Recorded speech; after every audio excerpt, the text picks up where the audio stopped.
Start तो होने दो, शुरू करो sir.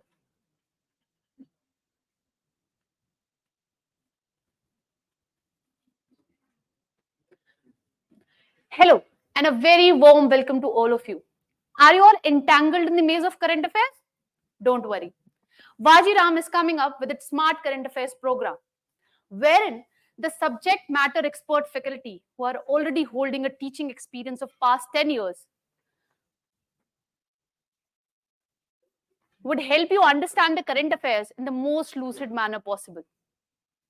With the help of the Smart Current Affairs program, you will be able to develop the interlinkages between the current affairs and the static part of your syllabus.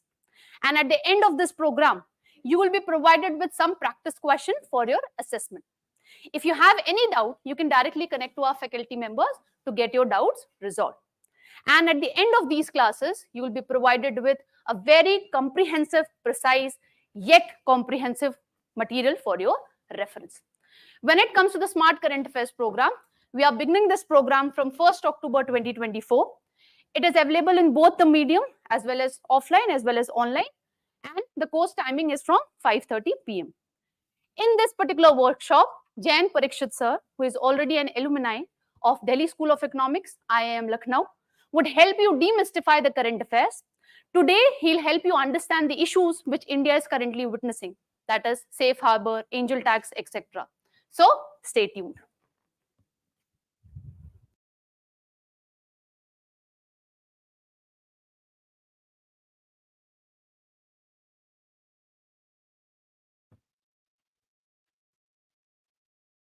So very good evening to all of you, and a very good evening to my online students as well. How are you guys doing? All good? So how is the preparation? There is stability in the preparation? If not, then I know that one of the biggest reason would be current affairs.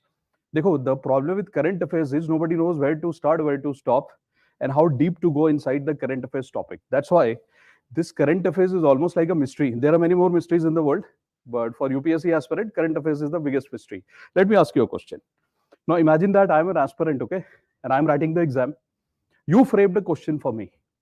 So I'm writing one answer where case number one, I'm writing a lot of technical stuff, lot of technicalities. Let's say question is pertaining to polity or economy, whatever it is. But I'm writing a lot of technical stuff, and I'm making itself, very apparent that the answer and the knowledge level is very good. That's not the problem. So suppose everything is there, overloaded with information, facts, figures, diagrams, everything is there. That's case one. Case two, suppose that you gave me a question, you are the evaluator, that's UPSC mains, and suppose that I have started to write the answer. The first word that I use in my answer is very technical, but then I explain it and simplify it to that level that even a student from a school can understand. So suppose the requirement of the subject is that I have to use some words. I have used it. For example, let's say e-governance. I have used the word e-governance now, but then I explain it to the extent that not only the evaluator, but the school student can also understand. And similarly, I'm going to use little bit of data, little bit of facts, but wherever I use technical stuff, I have to make sure that, the explanation is to that level, that it goes to very basics. Which one, method number one or method number two, would fetch more marks if you are the evaluator? So obviously, you know the answer, that if you write super technical stuff and then explanation itself is also very technical, nobody is going to reward us, because there might be multiple interpretations. That's problem number one. Problem number two, if you write overtly complicated stuff in your mains, that also shows, even if it's not true, it might show that you are having that kind of optional. Hence, you are throwing that knowledge, you're showing off, you're flaunting. That could also be a second interpretation. Third could be, in your quest for writing very difficult and technical points, you lose the essence of the question itself because you are busy beautifying the answer. So these are some of the mistakes we made. I'll give you an example. So, I have economics background. So the moment I get a question, whether it is in GS paper 2 or 3, I start to stuff economics in it. Example. Suppose that GS paper 2 says that government programs have been successful in reducing poverty and promoting equality in the society in last 20 years. So explain. Now imagine that in this answer, I start to explain the methodology which was given by Tendulkar sir and Rangarajan sir, using all the economics jargons and very difficult formulas, facts, committee reports, everything there in GS paper 2. And then I start to tell that from the economics perspective, yes, we have succeeded, blah, blah, blah, answer over. Very bad answer. Why is it a very bad answer? Because I have just showed and revealed to the examiner that I'm an economist and I'm a very biased economist as an aspirant. This should not happen in the mains. So if question is being asked in GS paper 2, the orientation of the answer should be towards GS paper 2. But then there is one more catch. And this catch I caught when I was a part of teaching faculties across various universities. There I used to see how they give marks to the students, how they evaluate the answer, and what is the professor actually looking for when the professor is evaluating your answers, because the best of professors are going to evaluate your answer. So what do they see? Example leta hu. I'll give an example. So suppose that they have asked a question related to poverty in GS paper 2. So there they want to know from you that what is the design of the government policies which the government has designed specifically to attack and control poverty. So for example, let's say that government has designed a program for street vendors, right? So PM Swanidhi scheme. So there, if you start to write the economics of it, it won't fetch marks. There you have to connect that point with the social aspects. For example, at large, why this program was required? Because let's say street vendors don't have too much capital in their pocket. So how much money would you give to street vendors so that they don't become below poverty line people? 10,000, 20,000, 30,000. That's it. And then in your entire answer, there should be little tinge or flavor of economics, that based on the economic principle of head count ratio, we measure poverty, etc. Which means the answer should be oriented towards social issues, but there should be a tinge of economics there, a little bit of economics, let's say 5%. That is expected. So what I have realized from my conversation with various professors is the fact that they always appreciate this fact that if a student is writing GS paper 2 answer and they are able to have a connection with GS paper 3, but connection does not mean that entire GS paper 3 should be brought in GS paper 2. But that connection and that interdependence and connection between two subjects are very, very important, and they reward very well when you pursue these kind of efforts in your exam when you write answers. So we are holding this session today specifically for 2-3 things. So the first thing is, I was reading a lot of newspapers since last 2 months and something caught my attention again. So this time, all the technical stuff caught my attention. So one of them would be related to taxation, another one would be related to black money, third would be related to the government's headache, that whenever multinationals come to India, government gets confused how to handle them, because it's so difficult to handle, because multinationals are almost ruling the world now. आपको पता है, there are two phenomena which are happening around us. One, the number of startups are also increasing, but the big companies which already exist in the world, they are becoming bigger and bigger.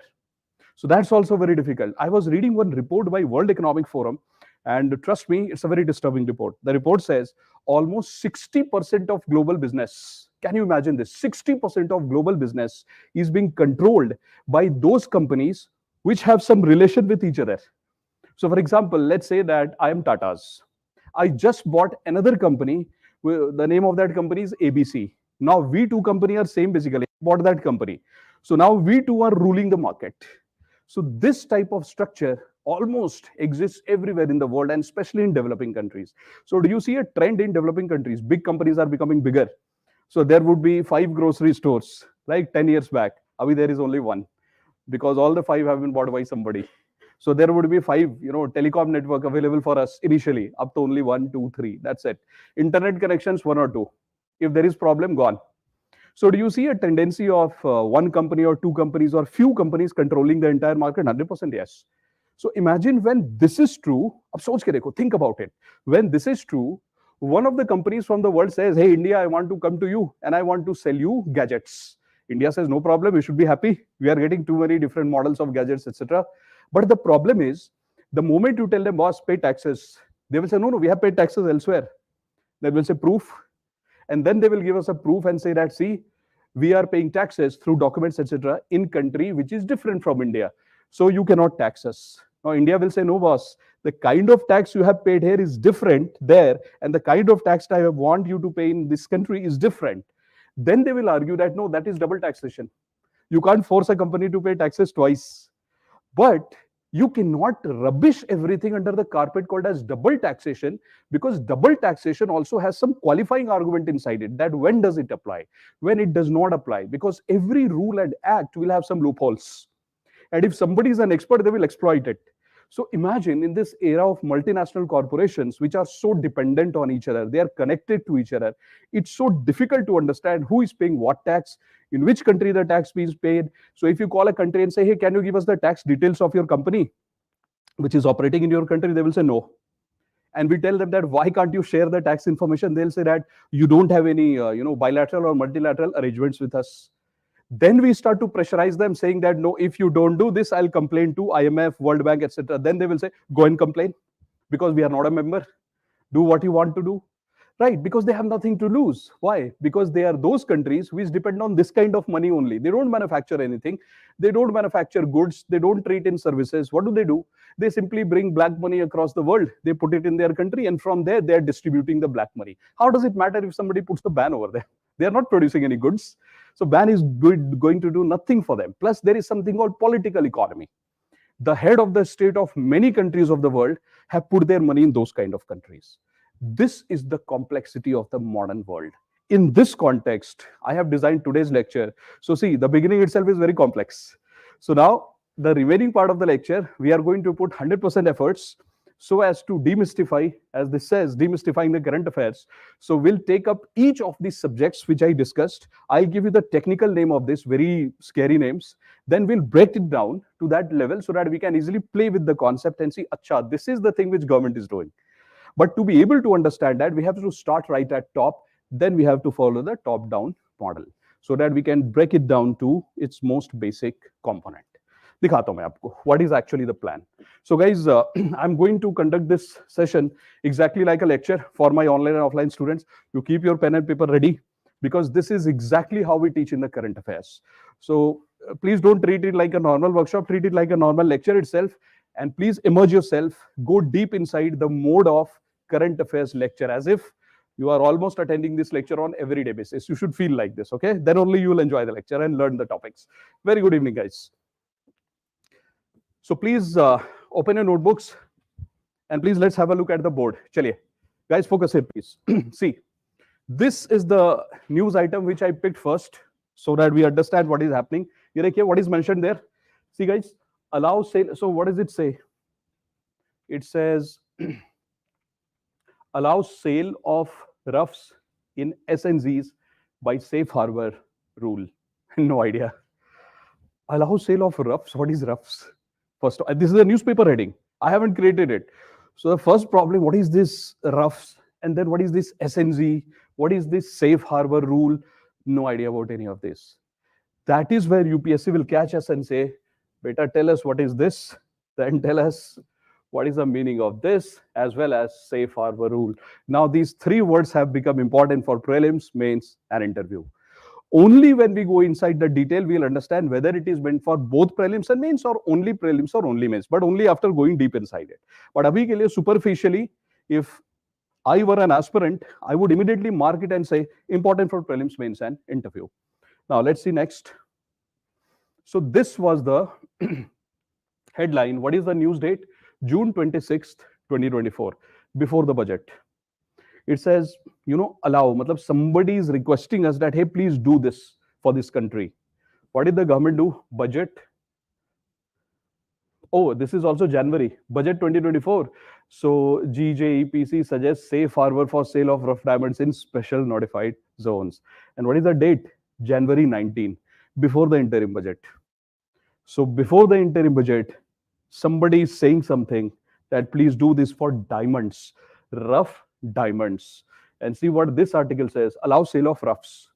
So basically they are talking about raw diamonds to be sold in India. So they are asking for some change in policy related to sale and purchase of rough or raw diamonds, uncut diamonds in India. Why is it such a big deal? Itni badi kya baat hai? Why is it so big that we have to put it in a newspaper? So let's see this. This is in the budget. After the budget, it happened. So India unveils landmark tax reforms to boost diamond industry. Landmark tax reform. Whenever something is called landmark, so for example, if GST increases on a particular item from 12% to 18%, that's not landmark, right? But if GST is introduced for the first time on something, that's landmark because it never existed. So here it says landmark tax reform. It must be something really big to boost diamond industry. Up the moment you see diamond, if you're preparing for UPSC, that's how you prepare for UPSC. Immediately something should strike you: jewelry, stones, gold, diamond, because these are some of the things that India consumes a lot and Indians love it. There are few things which Indians love, because we are not going to compromise on that. Ask me about my land, I will never give it to you. I'm very attached to my land, isn't it? So I means India. We Indians are very emotional about land. Whether we visit our land, plot of land ever in my lifetime, it really doesn't matter. But if my great grandfather left me a small plot of land, I cannot give it to anybody, come what may, because we are very attached. So similarly, gold, we are very attached to gold. So potatoes, tomatoes, land, gold, ये सब चीज we don't share with anybody. We are very careful about it, right? So India unveils landmark tax reforms to boost diamond industry. चलो देखते हैं what is this. Now look at this, please. This is the speech by finance minister in the parliament. इसको पढ़ते हैं. So it says third means she would have definitely made 2 points. Then only this is third. What is the third point?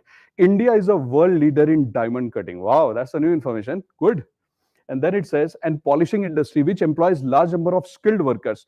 Well, India is suffering from a problem called as unemployment. And that too, skilled unemployment. Even if you are skilled, you are not getting employed in India. So this sector is giving employment to skilled workers. We should nurture this sector. So it says it provides employment to skilled people. To further promote the development, we would provide for safe harbor rate for foreign mining companies selling raw diamond in this country. Now I get the picture that India, बहुत ध्यान सुनिए बच्चों, India must be importing raw diamonds. We must be converting that raw diamond into polished diamond, putting it in jewelry and exporting it. Isn't it? That's what it says. And we know from balance of payment that we import a lot of raw diamonds, raw stones. We polish them and sell a lot of jewelry. That is what we do. Chalo, let's look at some facts and figures that would help us to understand what we actually do. See, this is your diamond industry. This is current affairs. So what has happened in the diamond industry? Ye dekhte hain. Let us look at this, please. So diamond industry of India, it says, is the world leader in diamond cutting and polishing. So India is a world leader. World number one. So we are leading. We are number one in the world in terms of cutting and polishing. Now see how common sense should start working for UPSC kind of exam and creativity. I am telling you that we are not the largest producer of diamond in the world. We import a lot of diamond, we polish and we export. And it says we are number one in the world in terms of polishing, right? Doesn't it mean that we would also be one of the top importers of diamond? Then only you will polish. And once you polish, you will export diamonds. So you would be one of the largest exporter of diamonds. 100% yes. That is how you get this in your mind. That okay, if it says India is a world leader in cutting and polishing, for cutting and polishing we need raw material. India must be one of the largest importers. And India is one of the largest exporters as well. So it's a very crucial information, right? So the moment you prepare it for diamond, immediately you should open your laptop and mobile phone and prepare it for gold also. Because there are few things which are very important. So the moment this newspaper says diamond, if I'm preparing for UPSC, I'll do it for gold immediately, because India is a gold obsessed country. So that two things are prepared. Now next one, 90% of world's diamond is processed in India. Now there is no doubt if we are number one or two. Obviously we are number one. 90% of the world's diamond comes to India for processing, polishing, and it goes back. So that's very important. Now, if you look at balance of payment, so in balance of payment, there is something called as export of goods and export of services, merchandise, isn't it? Export of goods, import of goods, export of services, import of services. So if India exports, this is the real figure which I'm going to give you. Now imagine if India is exporting $100 worth of goods out of India, approximately $10 worth of goods is only diamond related. Out of $100 worth of goods that we export out of India, merchandise, $10 worth is only diamond related. That's huge. So diamond, gold, and you know diamond is also put inside gold jewelry. So diamond, gold, jewelry, etc. 10% of India's merchandise export comprises of these jewelry items. So huge information. Now, what is the number of units? Units means factories, companies who are polishing and cutting diamond, etc. 4,000. Now, how many people are employed? Roughly 8 lakh skilled people. Chale, fatapat, please tell me one figure. If you have been attending all my workshops so far. So can you please tell me what is the percentage of India's population out of the total workforce which has some formal skill? India's percentage of population in the workforce. So suppose there are 100 people in this country who are either working or ready to work, the workforce. Out of that, what percentage has some formal skill? Formal skill means you have acquired skill through some formal training institute. So can you tell me? I've got the online answer. Wonderful. Absolutely correct. Around 5%. Brilliant. Your online friends are also saying 4.7%. So the precise answer is 4.7%. So you could easily say, exactly like you can't say 4.7% got employed. Like we can't say that.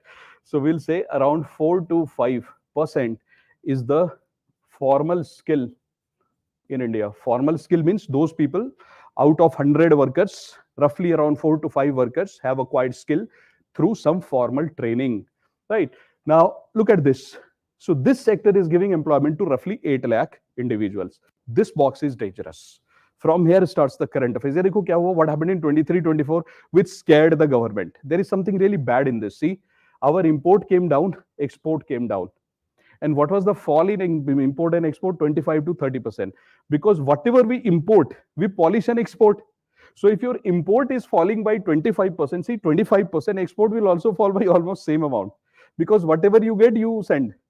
So 25 to 30% is the fall in import and export. Because of that, what happened? Massive layoffs, 24 suicides just in 1 year.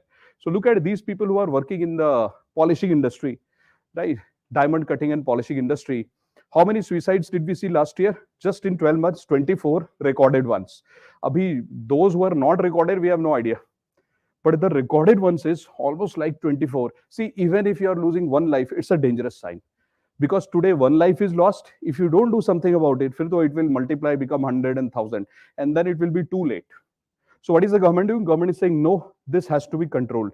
Abhi problem kya ho gaya? What is the problem? All of a sudden, you are number one in the world and you are suffering from this problem. What happened in your life? Tragedy? Dekhiye, what happened? Before I teach you that, let's read some questions. Then I will start my proper lecturing about what actually happened. I'll give you some dictations also. But at the end of the session, I deliberately do this. At the end of the session, we would be in a position to answer these kind of questions. That is our takeaway from today's lecture. Let's read the question. Dekhiye, these are the questions that can be framed from today's lecture. Question number 1, it says, consider the following statements regarding India's gold consumption and imports. So it's talking about two things, gold consumption and import. Of course, yes, you can take the class physically. So first option, India is world's second biggest gold consumer after China. So factual question. Are these type of questions asked in UPSC? Of course, yes. You please open last 30 years of UPSC prelims, you will see this question. So that's number 1. Number 2, India is the world's 5th largest gold importer. See how close the options are. First option says India is world's 2nd biggest gold consumer. So consuming gold, especially for marriages and for worshipping, etc., etc. That's what we do. And then it says it is world's 5th largest gold importer. And when do we import gold? Especially during the marriage season. You will see that whatever is the marriage season, obviously, how would you know that? You are focusing on UPSC. You are not supposed to know those seasons. Somebody was about to give an answer to me. When is the marriage season? You should not give this kind of answers. Avoid it, right? Siddharth, avoid it. So India is the world's 5th largest gold importer. So factual again. Right. Third, Switzerland, UAE, South Africa are the largest source of gold imports for India. So where does India import its gold from? These countries. All the options are correct. I know that there will be trouble in these kind of options because, for example, this year, these are the 3 largest provider of gold to us. Next year, somebody else will figure in here, current affairs. But are these type of questions asked in exam? Yes. So the first point that you should take away from this lecture is, if you are preparing diamond, you should definitely try to see which are the connected metals or connected things related to that news item. So if you are preparing diamond, gold is the connected. So that's why you'll prepare gold also. So that's question number 1. Question number 2, iska answer I'm not going to provide now. It says, consider the following statements regarding diamond sector in India. Totally factual. So first says, India is the world's largest importer of diamonds. I won't tell you, you know it. India is world's largest exporter of diamonds. I won't tell you this, you know it already. I gave you the logic. And next one, over 80% of diamonds imported to India are from Namibia.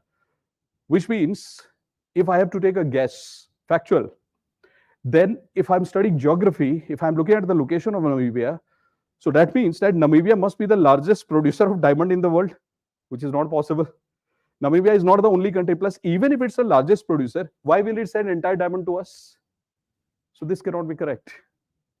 Because one country cannot provide you its entire diamond. Then that country will depend upon India only. And that country will become vulnerable. They never do that. Don't put all your eggs in one basket. So if you're the president of Namibia, are you going to sell entire diamonds to India? Despite the fact that you don't have any agreement with India. There is no free trade agreement between India and Namibia. How can they sell entire diamond to us? So even if I don't know the answer, I know if the name of one country is there and it is 80% diamond, that can't be true. Where is Canada? Canada also gives us diamond. So this cannot be true, factual. So you have to use your knowledge of geography, little common sense to argue things. So somebody might tell you, beta, you have taken a guess. That's not guess. That's a pure logic which you have used. Now, how can one country, first of all, be the largest producer? And then, even if it's the largest producer, I don't know. Suppose you don't know it. So how can one country give entire diamond to India and say, India, you enjoy your life? And then you convert it into jewelry and export it to me. Come on. Somebody might offer them better prices, right? So this also is one of the logics out of current affairs. एक और question देखते हैं. This might be little conceptual. यहाँ पे देखिए. So it says, which of the following taxes are applicable on diamond sector in India? Answer, please. Which of the following taxes? So let's do it. The first one, because we are studying diamond. I'll tell you why I am doing this question later on. First is GST. Is it applicable on diamond? Raw diamond 0.25%, polished diamond 3%. Is it applicable? GST applicable? Applicable, guys? To my online students, applicable? Applicable? Obviously, yes. How can government leave us? They put GST over everything. So next time when you smile, they'll put a GST over that also, right? No, you can smile. Currently, there is no tax on GST. Smile, huh? Second is custom duties. When you import something, custom duties. But there is a problem. Custom duties have been subsumed under GST. So how can you put custom duties? You have already marked GST. Under GST, exports are zero rated, but you put a tax on imports. Custom duty is already subsumed under GST. So why will you mark it separately? Absolutely correct, HC. Your online friend has given the answer. Third, we'll see it today. Equalization levy. Come on. Equalization levy is Google tax. So suppose that one company in India is using Facebook for marketing, Instagram for marketing. There we pay the Google tax, equalization levy. Or e-commerce companies like Amazon, when they do business in India, they have to pay equalization levy. But why would equalization levy be imposed on a diamond sector? Diamond is not that, right? So what is the answer? First one, right or wrong? Right. Okay, correct. Second one, wrong. Third one, cool. We'll see today's lecture that all the three are right. All the three are right. One of your friends gave the answer for the second one. Nobody gave the answer for the third one. See, custom duties have been subsumed under GST. But if I am framing a question for UPSC and I want to test my future policymakers and IAS officers, I would like to know if they know that there are certain type of taxes not subsumed under GST. So when I frame options, I'll deliberately create one option, which is that tax which is not entirely subsumed under GST, like basic custom duties. It has not been subsumed under GST. Basic custom duties is out of GST. Other custom duties are inside it. So it is out. Basic custom duties is out. So whenever India imports diamonds, Government of India says, beta, you have imported diamond, basic custom duties over you. So this is what Government of Equalization levy. This we will see why. And the diamond importers are so angry with the government. They are saying, government, don't do this. Because this is not e-commerce business and this is not Facebook marketing and advertising. Why are you putting it? Government says, I will prove why you should pay. So government is busy in proving and the industry is saying, please don't. Right? So this is the tussle, all the three. What did you learn, guys? Kuch sikha apne? That how to approach current affairs. Abhi to we have not even started. But we have got so many questions. What are you learning? Main batata hu. And this is the best way. And that's the reason I thought that I'll plan this particular lecture. So it's less of teaching today, more of telling you how to study current affairs. Dekho. And trust me, if you're trying to do current affairs on your own also, if you follow this method, you can do it. So there's no problem. See, I'm sharing that trick with you, which I follow. So what I do is, the moment I read diamonds, I said, okay, so diamond is connected to gold. So I started to immediately prepare for gold sector. And then immediately few things came to my mind, because this is UPSC. There is geography, there is map work, and there is economics. There is balance of payments. Immediately I started to open the map and I started to see which countries of the world are one of the biggest producers of diamond and gold. I marked it on my map. Then I started to find out from which countries India purchases these raw diamond, gold, etc. I marked it on the map. And then I realized, arey wah, out of all the countries which supply gold and diamond to India, 5 are in the news. Yeah, 5 of them are in the news currently. Geography map work done. And then I started, and then I start to make a list of all those countries which purchase jewelry from India, because India sells a lot of jewelry. And then I see all the countries who purchase jewelry from India are in the news. And I see, wow, I have a list of countries, which means import, export, producers. 3 lists I have got. For what? Diamond and gold. The moment I do this, the next thing that hits my mind is, why is government so interested in diamond and gold? They keep bothering them. Obviously, government is interested in you if you can help the government win the election, or you can provide cash to the government. Electoral bond. No, sorry. Slip of tongue, sorry. I mean, you can provide taxes to the government of it. Slip of tongue. Right. So government would be deeply interested in you during elections, because see, everybody has to win. Right. Second, government wants to collect a lot of taxes. So the moment government sees, oh wow, there is money in your pocket or diamond in your pocket, government will come and say, little bit of money, please. So then I try to find out which taxes are applicable on gold, which taxes are applicable on diamond, and there's the answer. So see, what am I doing? I'm trying to connect the newspaper with as many subjects as possible. It's because there is nothing left. Ask me any question, I can answer, because I have prepared now. That's your 360-degree preparation. Chalo, let's go deeper. Let's see what else is there. So now this is the question for you. Answer to you'll get towards the end of the lecture. Padhiye isko. Let's read it. This is deep.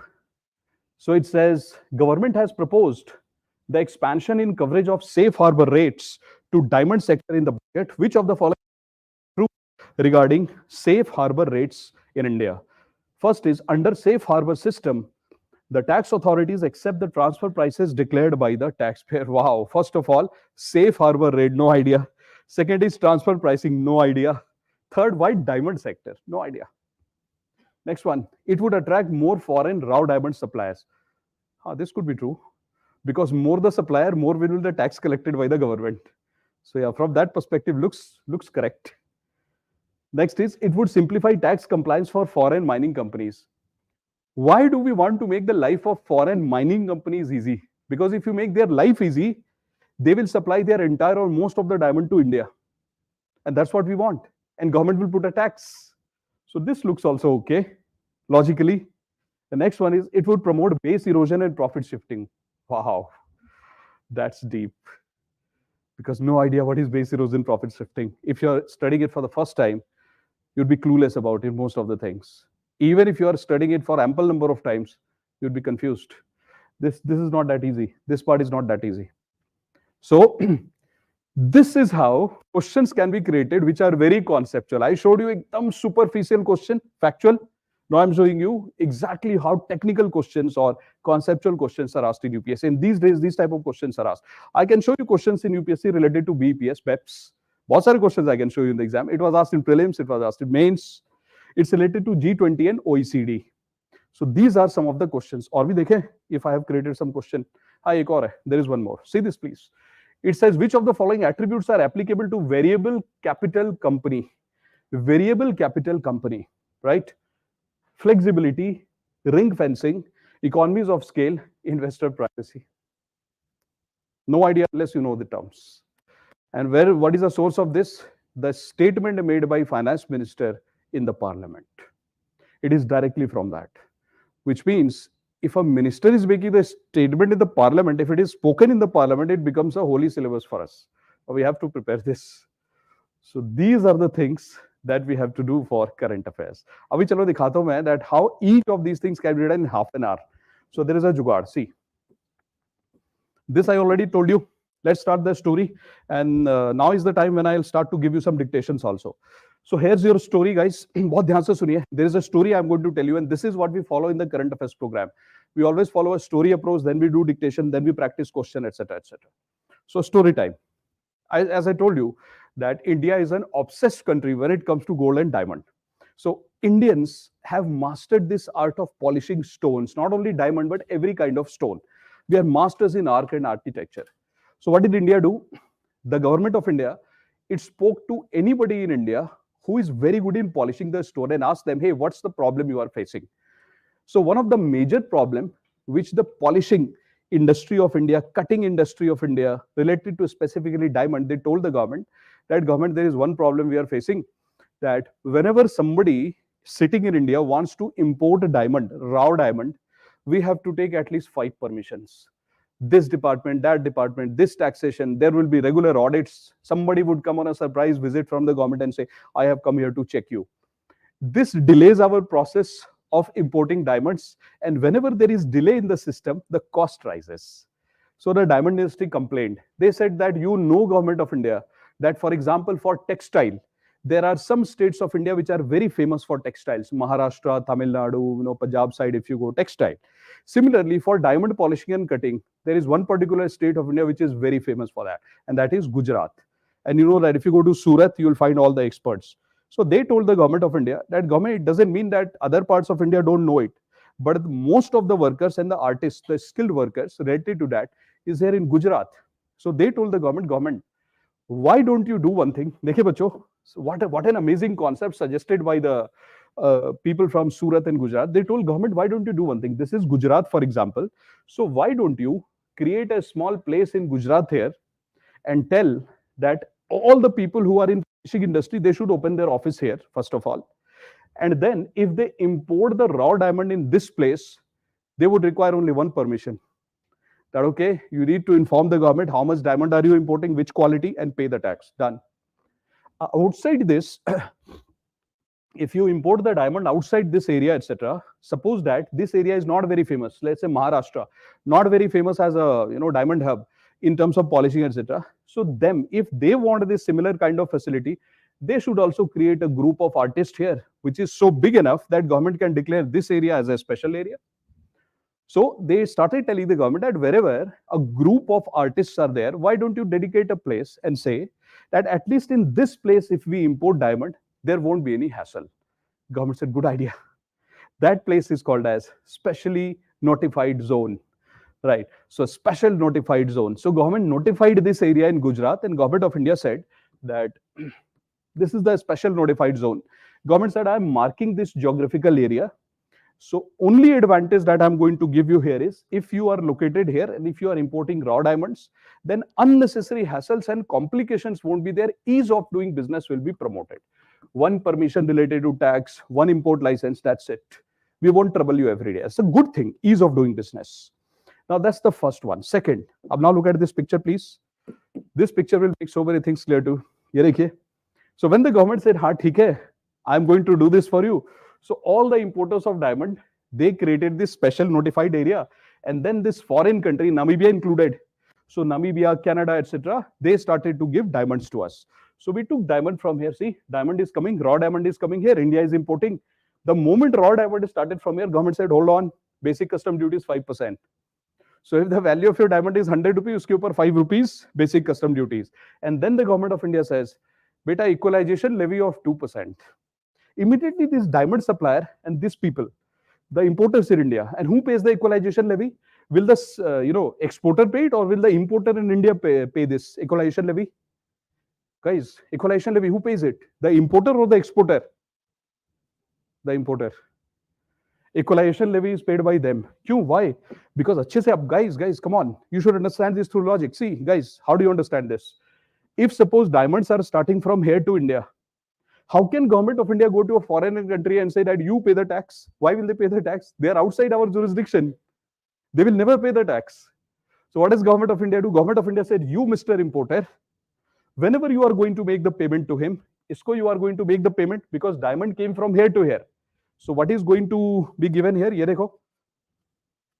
This money travels from India to this country. Government of India comes here and says, you, Mr. Importer, please don't pay this entire money. Keep something in your hand, which is 2%. That's your equalization levy, and give it to government of India. So who is holding the equalization levy in India? The exporter or the importer? Who is holding it? Importer, guys, come on, you have to respond. Who is holding it? the importer. That's why this equalization levy is also called as withholding tax, because it is being withheld. And who is holding this? The importer. So are you able to see the connections now?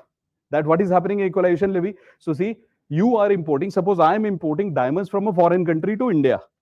Now government of India tells me, I am the importer, that hey, ask that person to pay a tax. He's a foreigner, why will he pay the tax? He says, hey, India, I don't belong to you. I will never pay the tax. I'm paying tax in my country. Why should I pay the tax to you? So government says, okay, no problem. Then we will take the tax from this guy. So government of India comes to importer. I'm the importer from Gujarat. Government says, you are supposed to make this payment to the foreigner. From this, you please deduct 2%. Hold it in your hand. Give it to government of India. That becomes your equalization levy. So this type of tax has to be provided by this importer to the government of India. But why equalization levy? Because we know that equalization levy comes into picture either in two cases. One, online marketing, like online marketing, advertising, Facebook, or e-commerce. Where is e-commerce here? There is e-commerce. There is e-commerce. And that's the tricky part. That's the real picture. Let me show you the e-commerce part. Have a look at this, please. So this is a foreign country, guys. This foreign country has a lot of diamonds. How do they sell diamond these days? They don't sell diamond physically in the market. What they do is they put the size of the diamond and quality of the diamond on their portal. And then they say that we are going to allow bidding for this diamond from the world. India also makes a bid that I'm ready to pay this much money for this diamond. And it is their choice whom they want to give the diamond. Just like Amazon and Flipkart, online platform, equalization levy. That's the reason that Google tax equalization levy is imposed. Why? Because you are not physically going to these countries to purchase the diamond. Then equalization levy will not be applicable. Equalization levy will come only when something is being sold online. So here, what are they doing? They are creating an e-commerce portal. There, they are auctioning the diamond. These countries like Namibia, Canada, they auction the diamond and they say, this piece of diamond, this size, this weight, who is going to pay the highest price? You have to bid on an online platform. It becomes an online company, e-commerce, hence equalization levy. So this is happening in the world, and India buys most of the diamond using this method because we can't physically travel. Cost of transportation will be added then. So this is how we buy. And the moment we buy, see, the government of India puts equalization levy here because online, and second, basic custom duties. These are the two problems we are facing. Now, where are we getting these diamonds into? There is a place, this place, special notified zone, 2015. This system started in India, 2015. So all the diamond from these countries is coming to this place. And here it is being polished, it is being cleaned, and it is being sold. Right, so this is what is happening in India. Now, the people who are the diamond polishers, they are telling the government, yeah, 5% is too much. So thoda reduce it to this. If you can't make it 0, make it this, make it 2.5%. So they are requesting the government that government, this is too high. Isko thoda please reduce it to half because it's too much. So government of India is saying that we are thinking about it, we'll let you know. So this decision has not been done. The second demand of the diamond importers are, government, remove this equalization levy. That 2% please don't charge because it is making our diamond costly. So they are saying, government, please remove this. Government is saying, we are thinking. But since the government is not reducing it, what has happened? Our cost of diamond is high. Our cost of diamond, because first of all, we are bidding. Bidding maybe price is high. Then uske upar you are paying taxes. What will be the price of the raw diamond? High. Since your raw diamond is costly, now you are exporting costly diamond jewelry. In the market, there is something called as lab-grown diamond. Now there is a diamond which we produce in the laboratories as well. That is cheaper. So what has the world started to? They are buying lab-grown diamonds, and the import of real diamonds in the world has come down. One of the main reasons is cost. The skill of Indians have not come down. Cost is very high. So they are saying, government, don't do that. But government is saying, we will think and let you know. This let you know strategy of the government is very bad. Why? Because which countries are substituting India? Which countries are substituting the Indian diamond in the world? China, Vietnam, Sri Lanka. Now they are replacing India in the global market. So they are saying, no problem, our cost is very low. We will supply the diamonds, the polished diamonds. Their polished diamonds quality is not comparable to India. India's is better. But then because of cost, market is very cost sensitive. We have so much of taxes. So the world is saying it's okay, we will compromise the quality. Cost is more important. Replaced.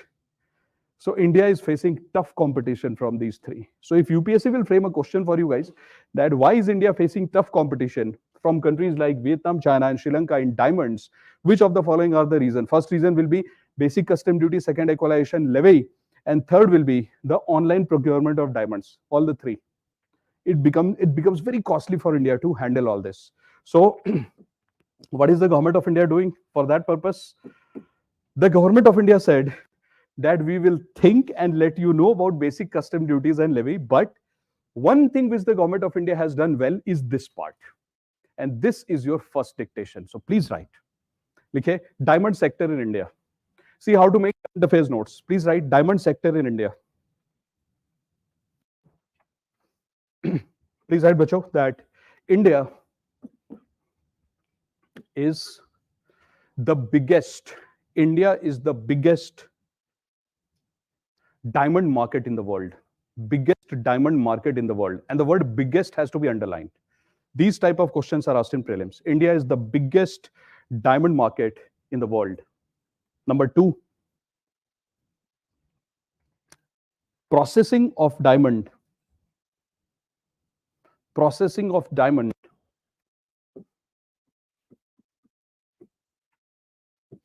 See guys, how to make your current affairs notes. You wrote processing of diamond. Now you will have to draw these three things.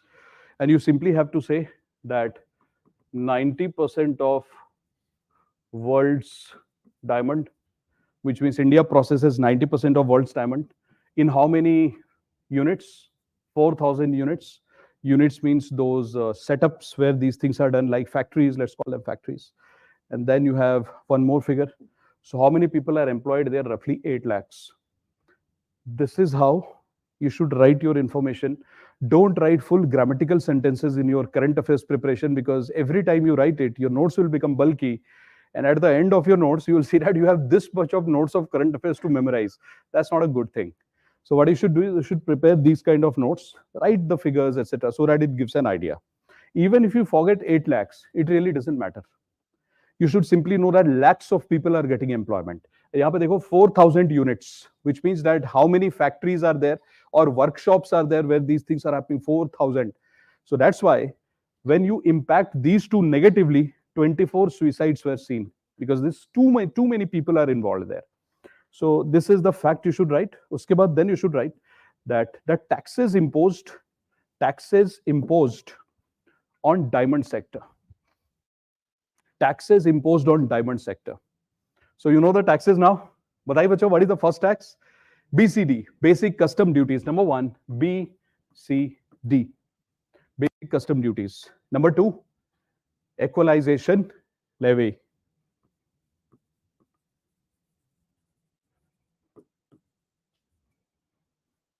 And then in the bracket you should write, because in UPSC this might be one of the questions that can be asked as an option. Why equalization levy is imposed on diamond? So in the bracket you should write in front of equalization levy that online auction and bidding. Online auction and bidding. So you should write these two words. Online auction and bidding of diamond. Attracts equalization levy. Right? Third, government has introduced, and this becomes our most important point, government has introduced safe harbor system. Government has introduced safe harbor system for diamond sector. Now the whole game is about safe harbor system.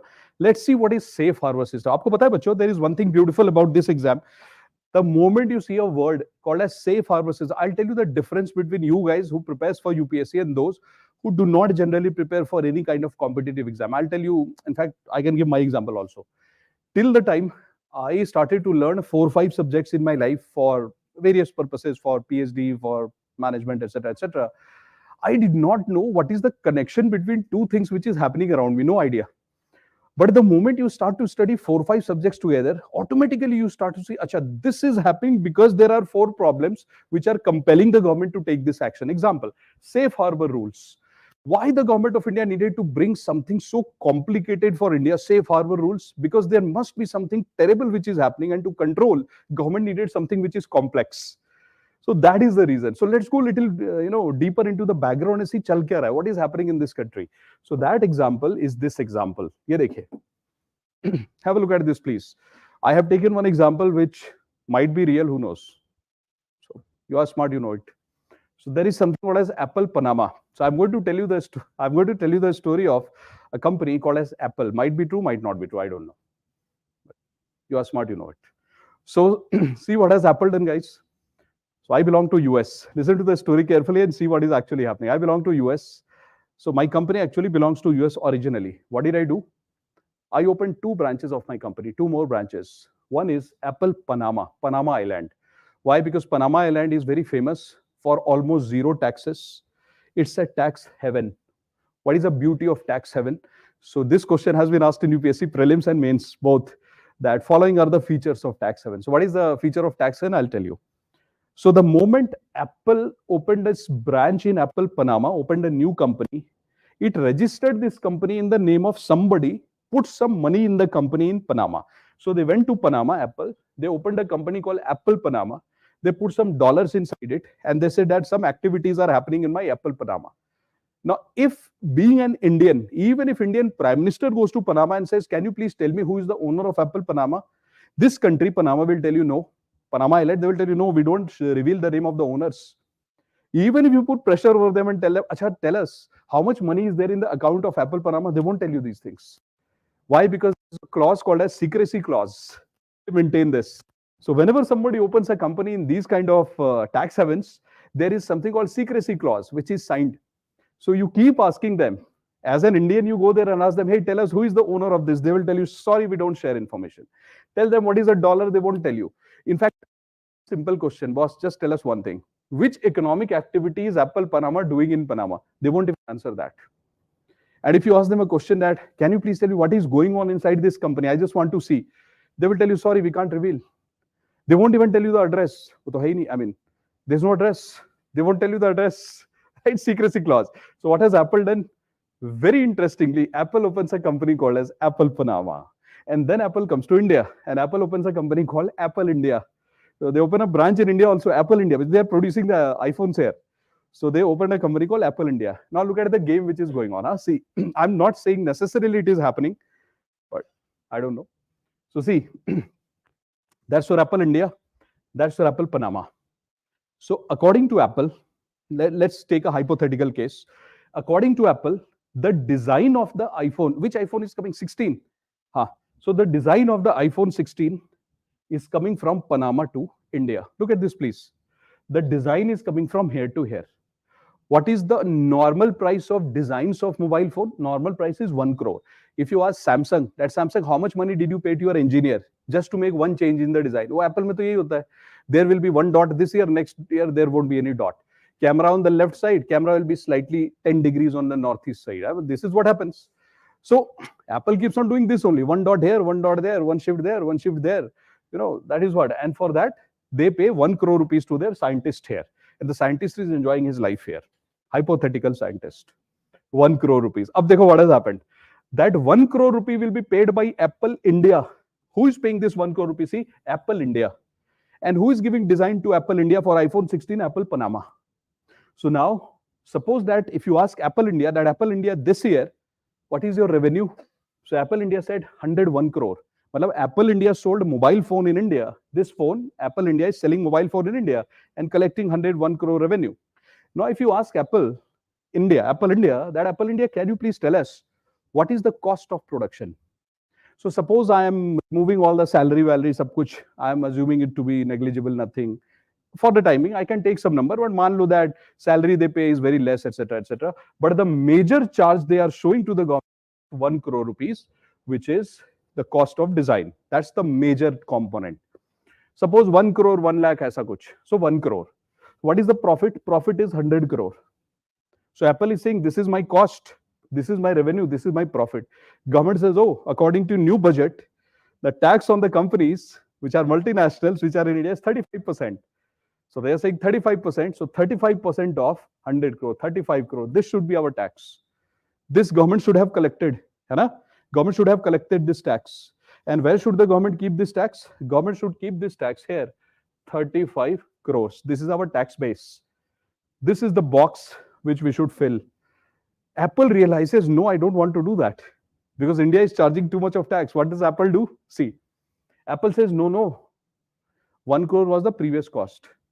But iPhone 16 is revolutionary because the position of the dot has changed.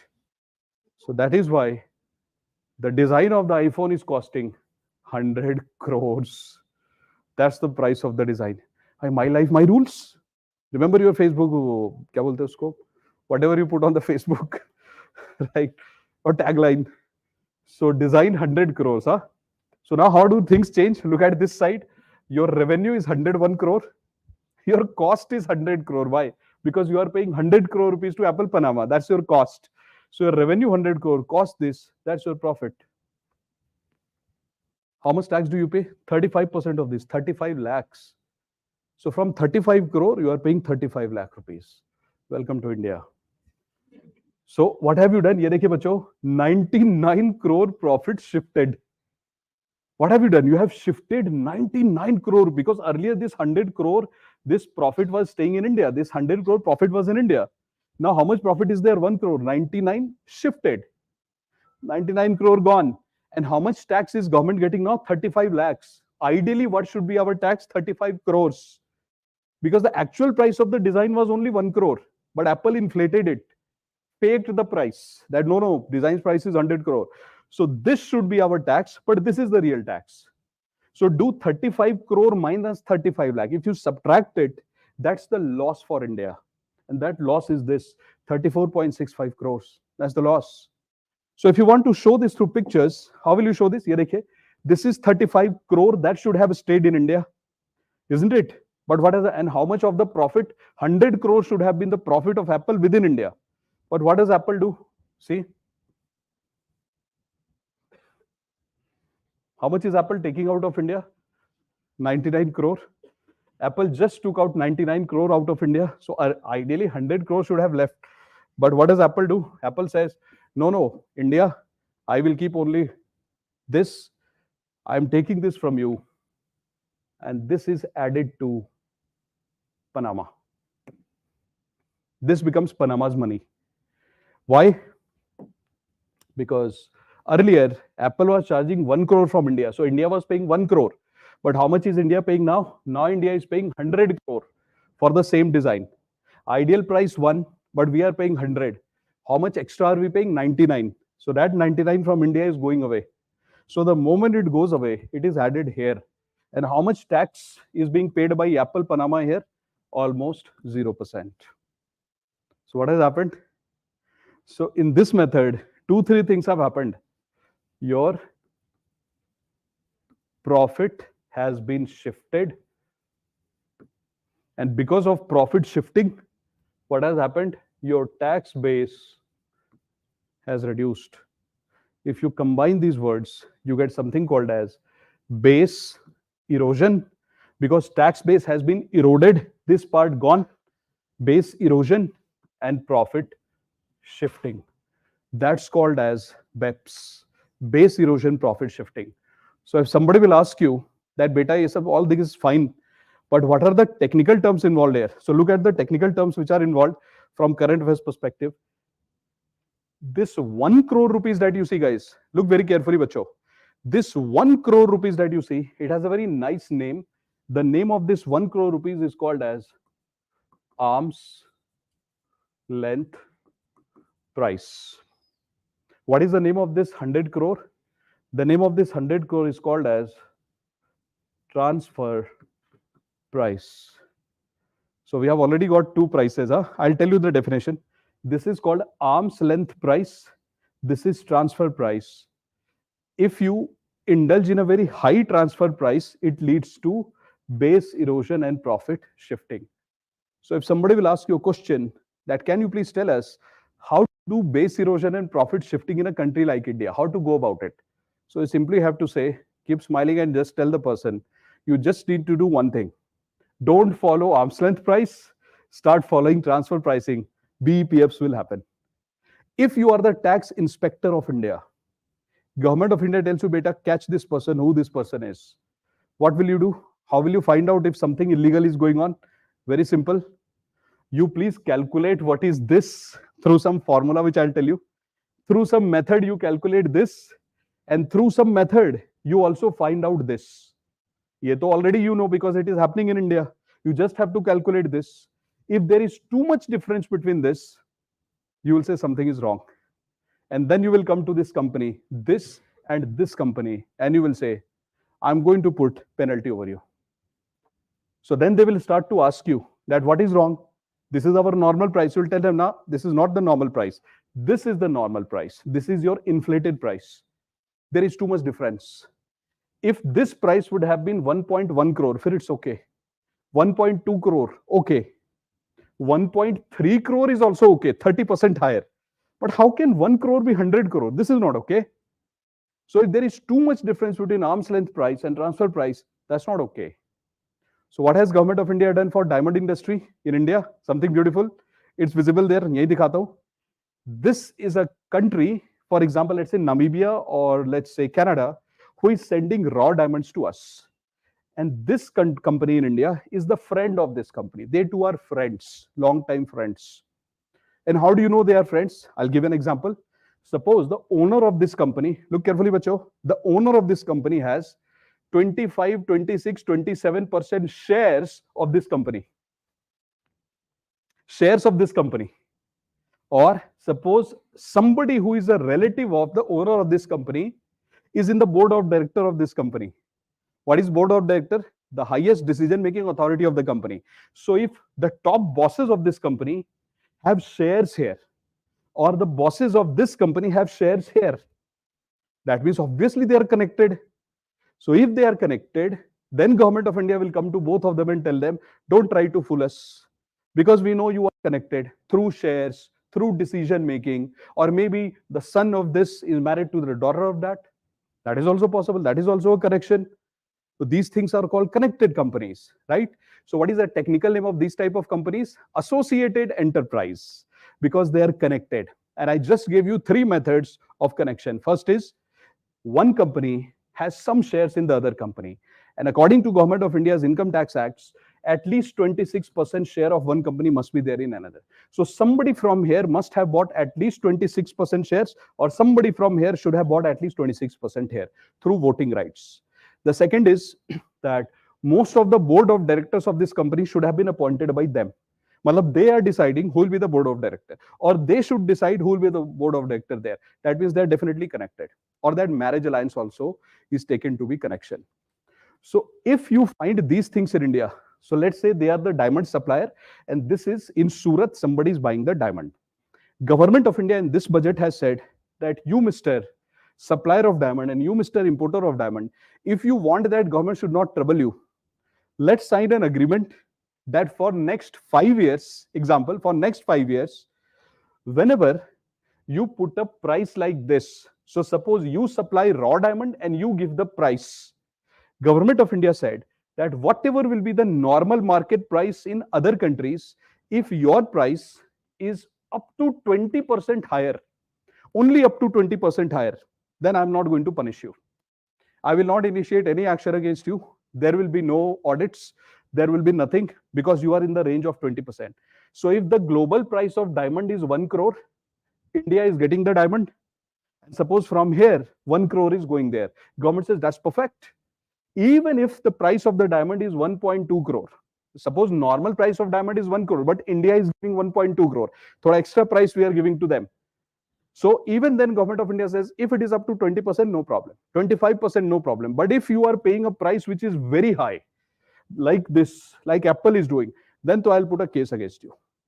So this safe harbor system means that whenever some mining company is supplying diamonds to India, in Gujarat or elsewhere in India, then whatever price they are charging, it is transfer pricing. We know that they are related.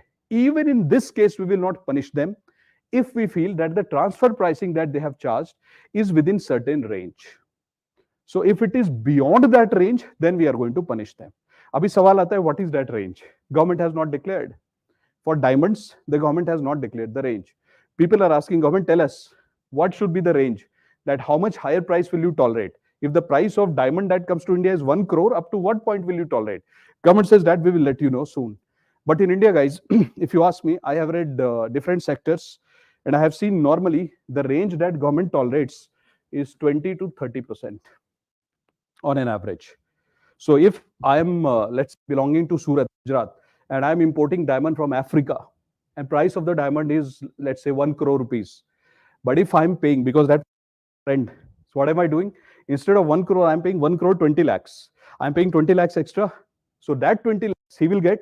In his country, the tax rates are very low, 0.1%, something like that, close to zero. So what will he do for me? He will keep my money. Then he will transfer my money in my Swiss account. And when I go for Europe vacation, I'll withdraw the money. Switzerland is a tax haven. So what are these people doing from here? Some of them, their friend is supplying diamond. They are paying higher price. This friend says, you pay me the higher price, I'll deposit the money in Swiss account. Whose Swiss account? The Indian's Swiss account. So government of India is saying, beta, if you pay higher price, up to 20% I will tolerate. Uske baad I'll take action. So this system is called as safe harbor rules. Difficult or easy? It's easy. So please write. लिखाता हूं आपको, what is transfer pricing? So please write transfer pricing. Transfer pricing. Bachcho, please answer a question. Then I'll give you the dictation. What are the two types of companies that I taught you indirectly today? Two types of companies. One are associated companies, matlab related companies. So opposite of related would be opposite would be unrelated. So there are two types of companies, related, unrelated. So if these two are related companies, which price will they charge? Arm's length or transfer? Transfer. And if two companies are not related, will they do favors against for each other? No. What price will they charge? Arm's length. Arm's length means this is the arm, this is the length. So if somebody stands here, he is not related to me. That's why arm's length. But if somebody is related to me, they'll stand next to me. So please write transfer pricing. Transfer pricing is charged in transactions involving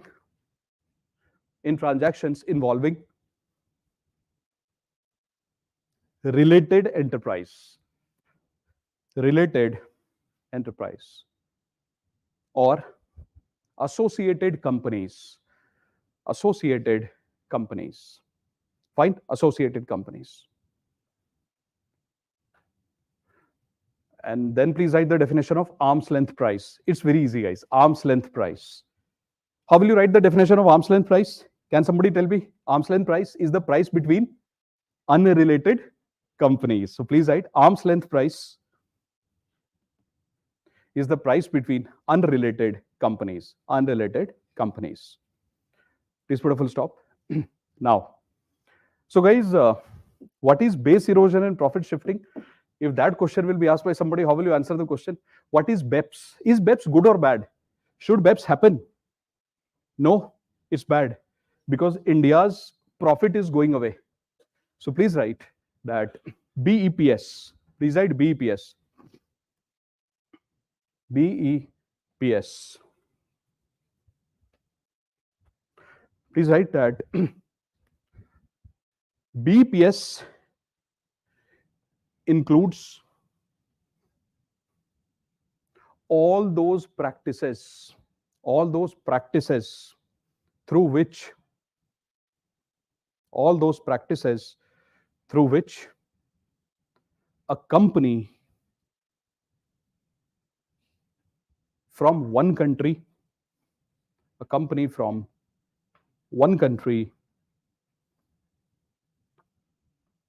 shifts its profits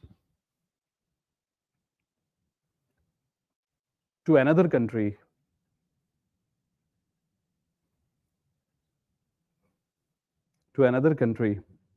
where the tax rates are very low, or close to zero, or close to zero, close to zero. So guys, if somebody will ask you a question that why does this company Apple, India, they transfer their profit to Panama? Because the taxes in Panama are very low or close to zero. So whenever your taxes are very low or close to zero, what is the name of that country? Tax havens. Tax haven. So in the bracket you can write tax haven. It's heaven for taxes because you don't have to pay a tax. Tax heaven. Acha, whenever you say zero tax, it's not actually zero, it's close to zero. It could be 0.1%, 0.2%. So it's not zero, but it's very close to zero. So that's your tax heaven. Okay. Now I have a big question for you. And this is the question which will be asked in UPSC mains. As an IAS officer or as the future policy makers of India, can you please tell us what are the steps that government has already taken to control this behavior called BEPS? Or can you suggest something from your side that government should be doing to control BEPS? This could be a future question for mains. So guys, isko dekhiye. Look carefully at the board. The answer is hidden here. What is the answer? The first thing that the government should do is, I'll tell you a real life scenario which happened. I remember that in the year 1999, 2000, so Government of India, CBDT, Central Board for Direct Taxes, they went to Supreme Court and they told Supreme Court, at Supreme Court, some companies doing like this, they are increasing the price of the raw material so that they can take the money out of India. Supreme Court said that, how do you call it illegal? So tax authority said, because this is abnormal increase in price. Supreme Court said, no, it's not normal or abnormal. Please show me a rule or a law or act of the parliament where it is written that this is crime. वो दिखाइए.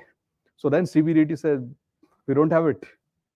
So immediately Supreme Court said, if you can't prove it because there is no law, there is no act of the parliament, how can you call it illegal? Show me the legal thing, then I will call it illegal. Government did not have an answer. So in the year 2001, for the first time, the Government of India passed a regulation called as transfer pricing regulation. And in that regulation, we mentioned that whenever there is an increase, abrupt increase in price of the raw material, design, etc., beyond a certain range, then we call it transfer pricing, which means we defined a range. We said ideal price 1 crore, 100 crore is abnormal. Normally, it could have been from 1 crore, 1.2 crore, 1.3 crore. That's it. So please write, transfer pricing regulation came in India. Transfer pricing regulation came in India in 2001. In 2001. Now, guys, see something very interesting, huh? This you will understand, and then you would immediately start to see, acha, this is what India has done. See, think like an officer. Now, you are an IAS officer. To my online and offline friends, imagine you are an officer. Abhi aapse puchunga, I'll ask you, and please answer the question. You have just made a rule, guys. Be focused, please. You have just made a rule that this transfer pricing in India will be illegal. And you have told every company across the world, Apple Panama, that, hey, Mr. Apple Panama, don't charge 100 crore. Instead of 100 crore, if you charge 1.2 crore, then I will call it as legal. If you charge anything more than 1.2 crore, illegal. Apple Panama immediately would ask you, Government of India, can you please tell us, how do you calculate this? How do you know what is arm's length price? And why have you kept this range as 1.2? Why not 1.21? Tell us. Immediately, Government of India got in trouble. Ye kya ho gaya? How did it happen? We don't know how to calculate this because there must be a formula to calculate. It can't be abrupt. And then they started to tell, the moment Government of India used to tell them, beta, this 1.2 ke upar if you go, we'll put a fine against you. So they said, no, we will charge 1.3 crore for the design. Apple said, Apple Panama charged 1.3 crore from India. India immediately put a penalty and said, no, this is greater than 1.2. They went to the court of India. They filed a case in India. This company, Apple India, filed a case. What was written in that case? That what is the exact formula of this 1.2? Because it can't be 1.2. It can be 1.3 also. We want to know the formula. Which economic policy, which system, which formula are they following? So a lot of litigations happen in India. Government of India felt very disturbed that, God, every time we are taking an action, some litigation is happening. So then the Government of India said, hold, we are going to have a clear-cut system that we are going to offer a few things to these two companies, few mechanisms to these companies. They have to select one of the mechanisms. If they follow that mechanism, we will never put any penalty over them. If they go against the mechanism, we'll put a penalty. So instead of arbitrary transfer pricing formula, government said, no formula. Government said, I will give you 3 schemes or 2 schemes. If you go by the scheme, I will never trouble you. If you go against the scheme, and you select which scheme do you want. If you go against the scheme, I'll torture you. This is also okay. Which are the schemes? Which means every scheme that I'm going to tell you now in next 2 minutes is a scheme under transfer pricing. So government has designed some schemes within transfer pricing so that this should never happen. This 1 crore should never become 100 crores. What are those schemes? Here देखिए.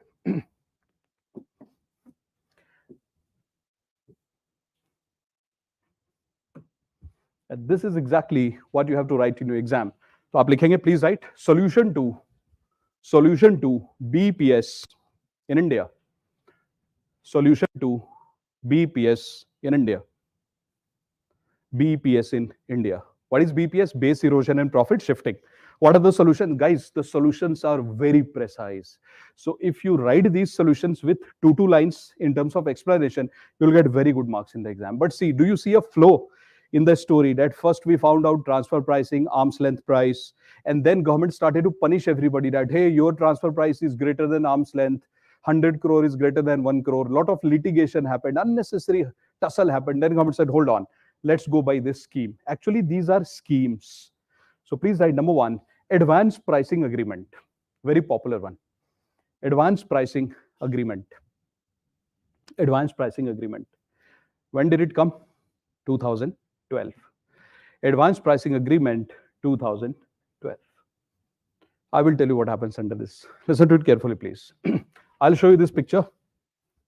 It's very simple. It was super simple. That's your Apple Panama, the exporter. We are the importer. Okay? Apple India is the importer. So what this importer used to do is, this importer signs an agreement with Government of India and tells the government that government, for next 5 years, either it is 3 years or 5 years, government decides. So for example, let's say 5 years is the common in India. So for next 5 years, based on the price of design, raw material, inflation, so this company tells the Government of India, Apple India, that for next 5 years, I am going to charge this, I am going to pay, because Apple India pays to them. So this company said, I'm going to pay this much money every year to them. So this year 1 crore, next year 1.2 crore because inflation, next year 1.3, next year 1.4, next year 1.5. So you yourself have to tell that this is the honest price, but I want to pay 10 lakhs extra, no problem. If government feels that 10 lakhs is not too extra, so there is negotiation on case-to-case basis. So Government of India will say, chalo, theek hai, you pay 10% extra, but not beyond that. Or 20% extra, but not beyond that. So is tarah se, for every year, Government of India has a written agreement with them that every year how much price are they going to pay to them? 1.1 crore, 1.2 crore. This is called advanced price agreement. If you violate this, heavy penalty over you. But now the question that is asked is, how do you calculate how much extra can they pay? So that extra that they can pay to them is calculated on the basis of international price of, for example, this design. So let's say that the international price of this design, let's say for Samsung, it is 1.4 crores. Let's say for Xiaomi, it's 1.2 crores. If you take an average of 1.4, 1.2, take an average, becomes 1.3. So 1.3 average becomes international price. So government says, you mister, chalo theek hai, you can pay up to 1.3 average. So this is called advanced price agreement, and its validity is up to a given period of time, normally 5 years. Who signs this contract? Not them. They and the Government of India. Precisely they and CBDT. So please write that under it, the taxpayer and the tax authorities. Taxpayer and the tax authority, in the bracket CBDT, sign an agreement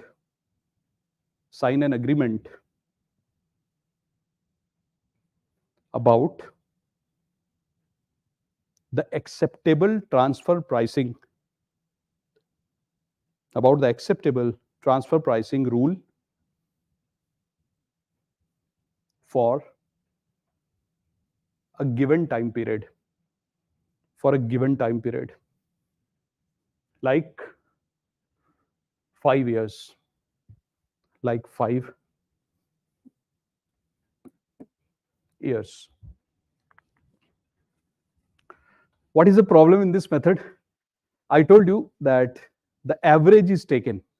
Average is never a good representation of any number. I'll give an example. Suppose, bacho, I appear in one mock test, you appear in one mock test, online and offline. I get a 0 in the exam, you get 100 out of 100. What is the average? 50. 0 plus 100 divided by 2. So this online and offline, suppose, is 1 unit. That is you, the students, and the faculty. Faculty gets 0, students are 0. I mean 100. So 0 plus 100 divided by 250. Average of us is 50. So when somebody from outside will come in the class and they will ask us, hey, how did you score? You will feel so demotivated that you will not tell your score, average, because they're asking average. They're not asking your score. Since your is 100, but average is 50. So you will say, don't ask. I'll be super excited. The moment somebody enters, I'll say, the average score of the class, 50, right? So here also, what are you doing? You are telling the companies, calculate global average, pay the price. The companies are saying average may not be good. How to calculate average? Why did you take average? Lot of tussle started. Government said, hold. Abhi no average. Then we started a new system, which is called as safe harbor system. That's the second system we started. So dekho, what is safe harbor system, bacho? And how do you prepare for both prelims and main? Mains ke liye to dictation I'll provide you. But for prelims, you should know which year was it proposed. So see, 2009. This is for the first time that India started to experiment with this idea that we can have something like this. But 2013 is exactly the time when the rules started in India. And in 2024 budget, the government of India has extended this policy to diamond sector. Earlier, it was meant for IT, automobile, steel industry, but for the first time for diamond sector. Now, which are the committees, or which is that committee which gave a recommendation to the government about this? It's written. So it says Rangachari Committee. And Rangachari Committee, they gave this recommendation to Government of India in 2013. It started based on their recommendation. So guys, when you prepare for this exam, for mains, so these points are okay, but for prelims, you should know these kind of committee also. Ab dekho ye hai kya? What is this? Listen to it carefully. Safe harbor rules, see. So what has happened is very simple. Look carefully, bacho. So suppose that, in fact, let me give new example to you. So suppose this is Namibia. Namibia, say we get little bit of diamond, or it could be Canada. And this is India. So suppose there is a factory in India which is getting diamonds from Namibia, and these diamonds are coming at, let's say, 1 crore rupees. Now, or let's change the numbers a bit. Instead of 1 crore, let's call it at, let's say, 40 lakhs. It is coming to India.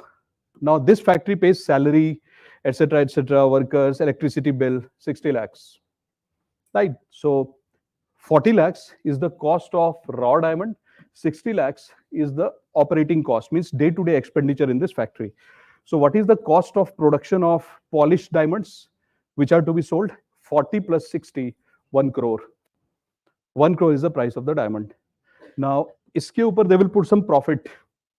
So now Government of India is saying that, beta, please calculate your price. This should be the normal price, and this should be the cost. I want to see how much is your cost. Again, this company started to say, government, the price is very high. Government said, hold on, don't tell me this. Forget about that. Just tell me what is your operating cost of this factory in India, which means electricity bill, etc., All these things you please tell me. So this company said, my operating cost is 60 lakhs. Government of India said, cool. Now your operating cost is fixed. Now Government of India said, I am going to travel globally and find out what is the average price of this type of diamond in all the countries of the world where it is happening. We have the data. So we found out that the average price of this type of diamond is roughly 40 to 50 lakhs. It could be 40 lakhs, it could be 50 lakhs, the diamond which is coming. So Government of India said, that's arm's length price. Because globally we are seeing that price. So government said, see, it's either it could be 40, it could be 50. I'm going to take one average, 45 lakhs. So now government said, I'm going to add it here. So 60 plus 45, 1 crore, 5 lakhs. Now Government of India said, this is only your cost, because your salary that you are paying, etc., is this, and this is your average cost of the diamond. So government said 1 crore 5 lakhs. Now government of India said, I'm going to give you a certain percentage. So now government of India has a list of various sectors along with the percentage profit allowed. So government said for diamond abhi government has not declared the profit, but for software industry the profit which is allowed is 25%. So if India is buying anything, a software from another country to India, and then India is making some changes in the software and then India is selling it, is tarah ka some business is going on. So the moment you buy any software product in India, so suppose that you go to China, you go to Vietnam and buy any software. So government says in that whatever money you are paying to that country, uske upar government said you can charge a profit of 25%. So if you are buying raw diamonds and then you are paying a salary electricity bill of 60 lakhs, 45 lakhs is the price of the diamond, 45 plus 60, 1 crore 5 lakhs, government says iske upar please add 20% extra, which is roughly around 1 crore 21 lakhs, 25 lakhs, something like that you are allowed to pay. This price you should pay for next 2 years, for next 3 years. Government will tell you the time period during which you should pay this. And government of India said if you want to pay less than this, no problem, but you cannot pay more than this. So for every item, gold price is fixed. How much can you pay? Diamond price is fixed. So for every item, the government fixes the price for 1 year, 2 year, 3 year, not 5 years. 1 year, 2 year, 3 year, 1 year, 2 year, 3 year. Because every 1 year or 2 year, government changes the profit. Like government might feel that nahi, abhi to more profit should be given. So they might increase the profit from 25 to 35%, 45. So you buy the rough diamonds, you add cost, then whatever it becomes 1 crore, then 25% extra. So 1.25 crore you can pay to them. This system, if you follow, government of India is giving a written promise, and I am giving a written promise to you, I will never come and do the audit. You just need to send your reports to me. So government of India is saying, I will never do the audit. I will only look at the digital documents that you submit and I will trust you. Why is the government doing this? The government is doing this so that when government used to come and haunt them that, hey, how much did you pay? Why did you collect this much money? What did you do? Why this much price? So they used to be so angry, it used to increase the cost. And then what happened is these people started to say, we will not give you diamonds because your government is constantly contacting us. So government of India is saying, you mister, you want to sell in India, just charge 25% profit over your cost and then go away. We are not going to trouble you. No audits for you, nothing. We believe that you are following the system. So this has been done by government of India to motivate those people to come more to India and to motivate them that you also please take rest. We are not going to penalize you. So this is to give that relief to them emotionally. So government has followed the system. This is called safe harbor rule. So bacho, what are we going to write here?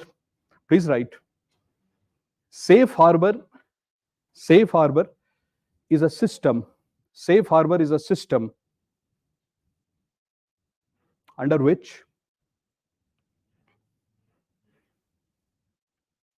the government provides a certain range of transfer pricing,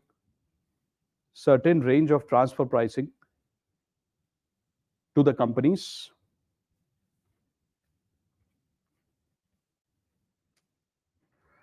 if they follow that range.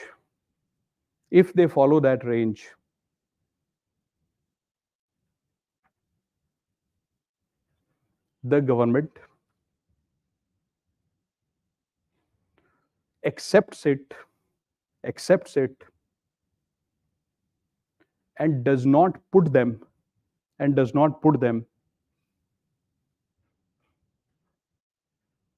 under extra audit mechanism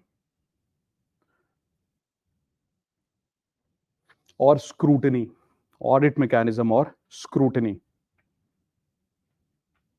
Acha bacho, tell me one thing. Government has said 1.25%, matlab 25% profit you can charge. But suppose global price of diamond has increased. Will the government consider that? They will. Flexibility is there. That's why 1 year, 2 year at a time. That's why not 5 years at a time. Government says if you want, every year we can examine. If you need more profit, we can increase your profit also. So every year renegotiable, every year, every 2 years renegotiable. That is what has been done in the diamond. Government is not fixing anything. Rigidity is not there. It's flexible. So that's your mechanism. But एक problem है in this entire system. What did I tell you? Government goes across the world and finds the arm's length price. Government goes across the world and says, I want to find the price of diamond, as if anybody and everybody is going to share the data with the government. Right? It's so difficult to go to the world and say, give me data, I want to find the price. It's very difficult. Ab jaiye, go to any store in India to buy grocery items and tell them, I don't have to buy the item, I just want to find the price. Indian grocery store will not tell you the price unless you buy something. If they sense that you have come for audit, they will not tell you the price. And this is country to country. Why will somebody share the data with us? So what is the government of India doing? Government of India is a member of, there is a project by OECD or G20. This project gave something called as BEPS project. So this OECD and G20, they gave something to India called as BEPS project or OECD project. In this project, what has been done is 15 points have been laid down by these OECD countries.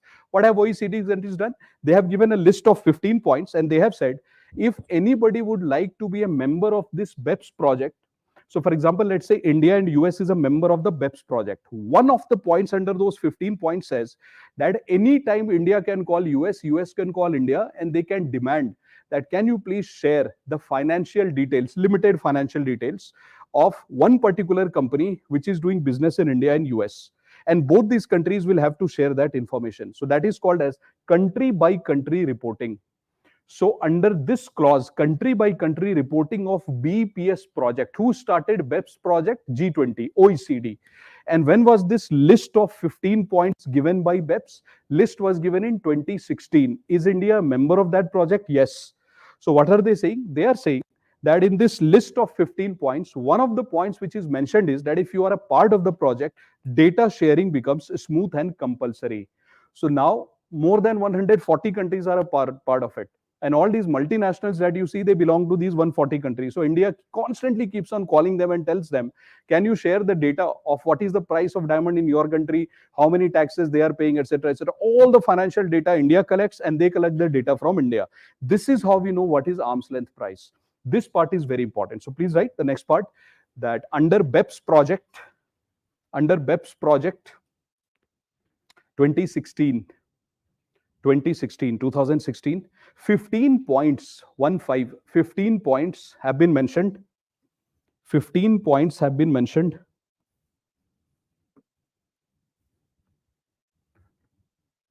One of the points relates to country by country reporting. Country by country reporting. According to which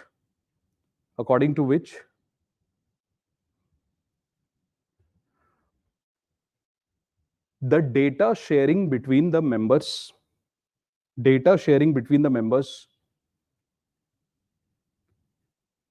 is smooth and available on demand. Bacho, can you tell me one thing? Who gave us equalization levy? Google tax. How did we start Google tax? Somebody would have given this concept to us. ये कहां से आ गया? Who gave us Google tax? BEPS project. Under BEPS project, I told you 15 points are there. 1, 2, 3, 4 करके 15. So one of the points, points number 13 is this point. And one of the points, let's say point number 4th, is equalization levy. India is a part of it. So India said, I'm going to use this point also. So when we started this point, many countries started to say, why did you do that? We said, what are you saying? You are also a member of BEPS project.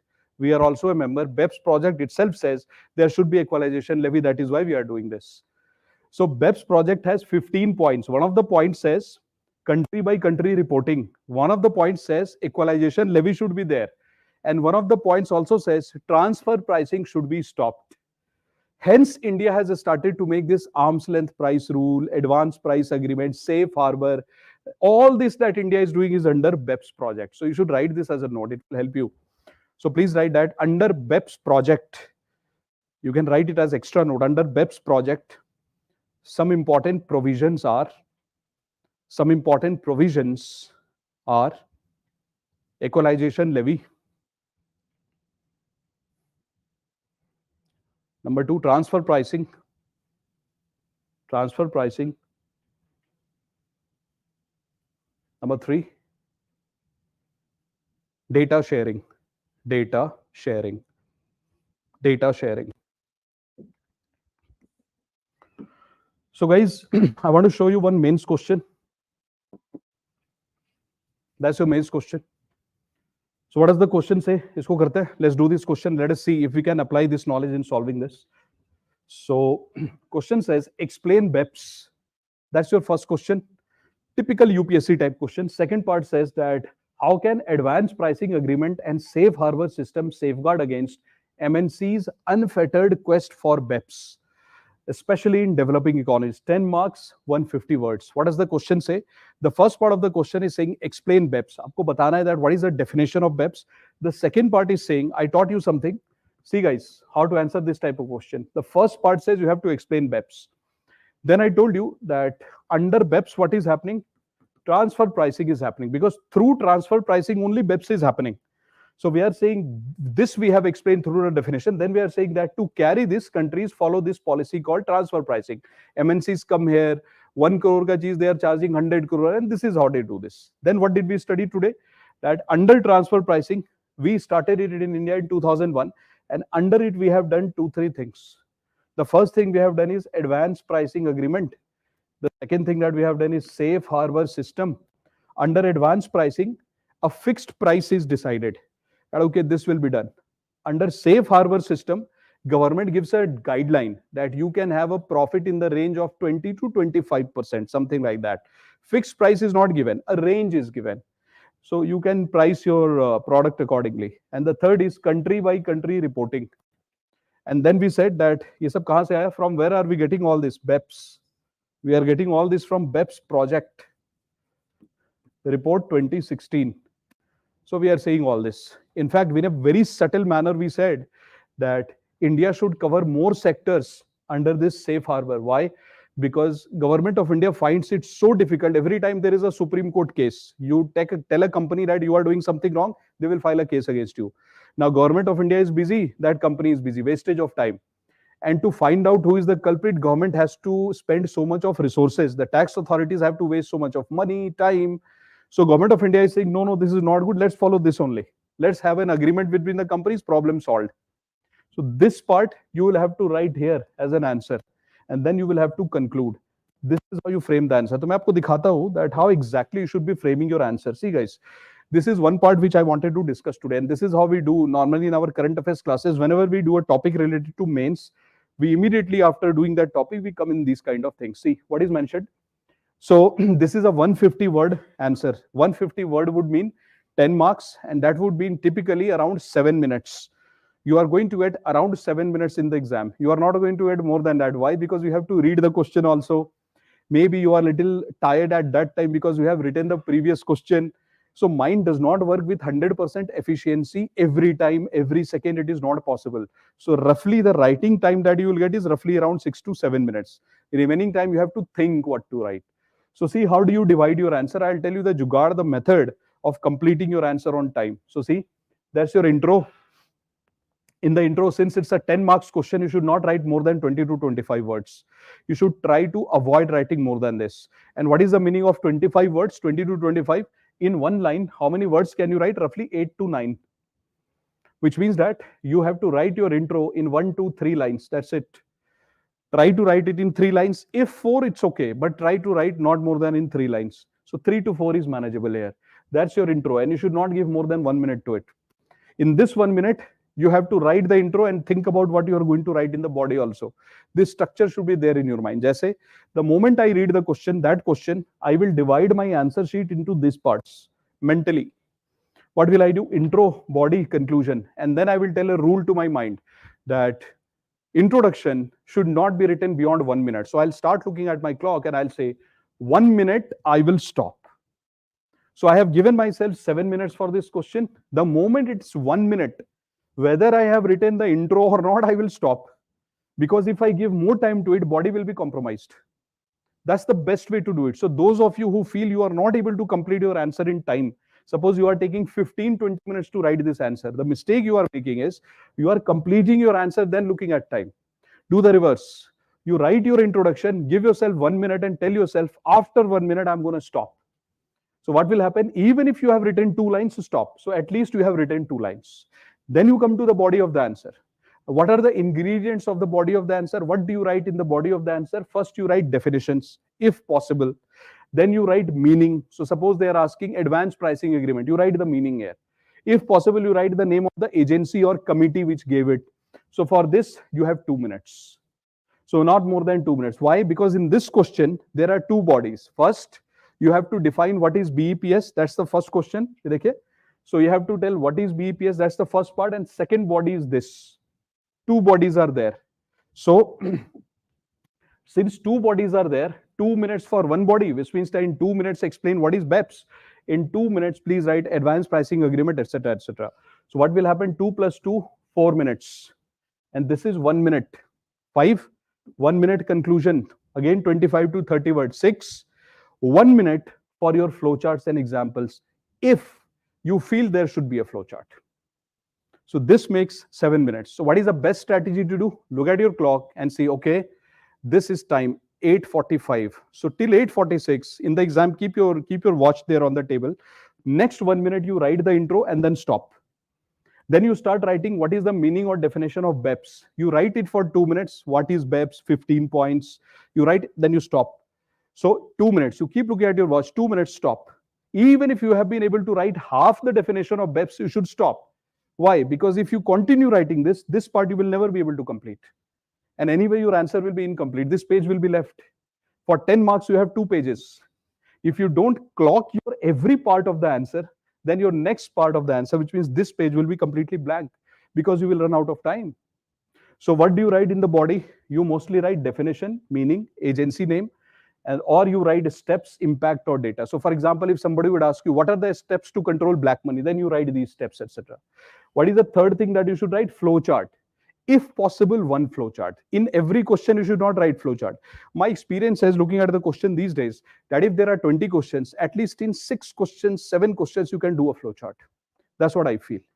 If you can do it in 10 questions, great, but I don't feel in 10 questions it is required.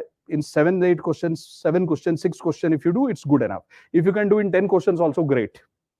So that's your flow chart. An example, whenever you write something, that, okay, Government of India has gone for a new system called Safe Harbor. Write an example, Diamond Sector Budget 2024. That will fetch you more marks. So this is how you should divide your body of the answer. Kaise karoge body divide? Read the question. Question has 2 parts. One is explain what is BEPS, and second is advanced pricing agreement. Divide your body into 2 minutes, 2 minutes. Look at the watch. First 2 minutes over, explanation of BEPS should be over. Next 2 minutes, what is advanced pricing agreement? Look at the watch. Time up. Don't write anything related to that. Then come to conclusion on this page. Not more than 1 minute should be given to conclusion. Even if it's 1 line, 1 minute, over. Why? Because you have to go to next question. What is the beauty of this kind of answer writing technique? The beauty of this question answer writing technique is that you are not going to spend extra time, so you will get an opportunity to write the next question. And second beauty is that your 1 page will not be blank. At least you will write something in every section of the answer, which means on an average, you'll get extra marks. You'll get good marks. But I have seen many people during the mains current affairs preparation classes, etc. I saw many of the candidates who have the experience of mains making one mistake. What do? They write beautiful introduction. They write beautiful body, but half the body, time up. So they will write introduction like this. Then they will write one part of the definition, what is BEPS. They will write till here. Then they will realize, where do I write the next part? Time up, space gone. Which means in this question itself, out of 10, you will get maximum 2, 1 or 2. That's it. Because you have not attempted the question well. And since you overspend the time, next question 0. So thoda you have to be a little careful. So please time your sections. So do you have any blank sheet in front of you? Which hai aapke paas? Please write the BEPS part. This is what we do in our current affairs classes. If you ask our students, in most of our current affairs classes, we do this. We will allow you to write the introduction and we'll look at the clock exactly 1 minute and then we would see what you have written. So hand out the region. So guys, please open your answer sheet, and to my online students, please open your notebook, and I'm giving you exactly 1 minute to write what is BEPS. Whatever you understood, please write what is BEPS. So you have to write an introduction first. Introduction. For introduction, 1 minute, and your time starts. Let everybody have it, then we'll start. So guys, how do you write introduction? Can I give you one tip? In introduction, write generic things like why BEPS ka concept is important, who is doing it, the world is dominated by which companies these days, which I told you when I entered the class. That's a very dangerous figure, 60%, etc., etc. Remember? So that you have to write in your introduction. You have to introduce why BEPS is in the news. So your time starts now. Exactly 1 minute, online and offline. Please write an intro. And what will you write in the intro? That why the country is bothered about transfer pricing. What happened? Who is doing it? Which country is vulnerable, India or US? Write it in the introduction, please. And don't feel that you don't know it. Just write it whatever you feel. This is learning, guys. To my online friends, you can type it. I'll read it there. Or you can write in your notebook also. When I tell you the answer, you'll know it.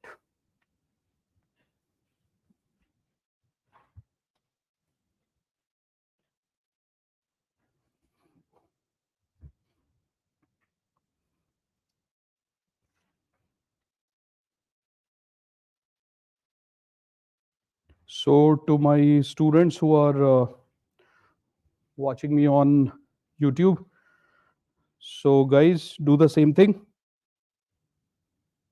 You please open your notebook, and in 1 minute,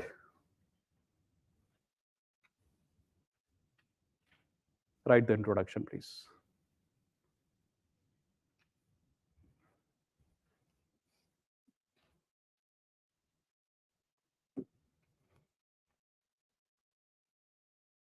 Done. So how should you write the introduction? Introduction should be like the preamble of the Constitution, where every important word should be there, nothing should be explained. Every word should be there, but no explanation should be there, because if you explain, it becomes the body of the answer. So introduction, time over.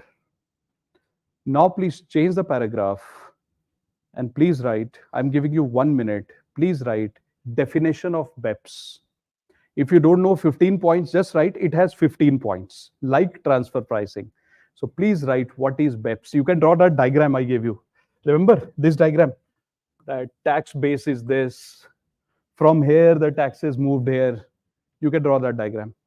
Please write what is BEPS. Base erosion and profit shifting. Base erosion, profit shifting. So please write, BEPS happens through transfer pricing. Explain what is transfer pricing. That becomes your answer.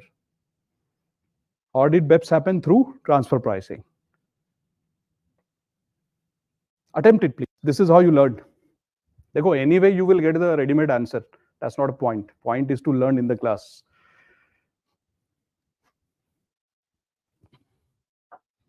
Yes, Vinay, very good. Vinay, you are watching me on YouTube, right? Good point you said.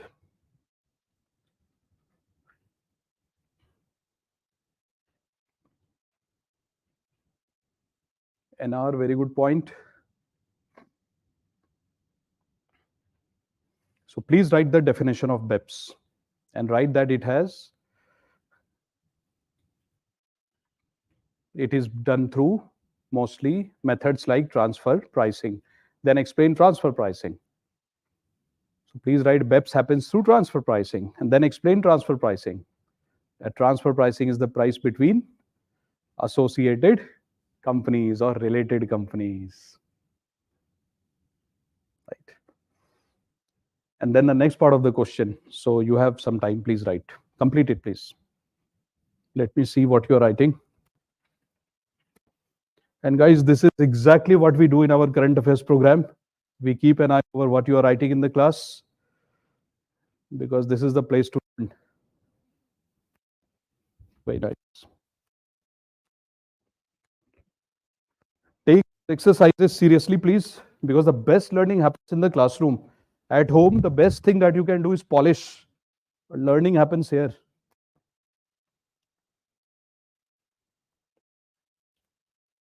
Create the diagram, please, those box diagrams. Good. Box diagram, please. You should immediately draw that. BEPS.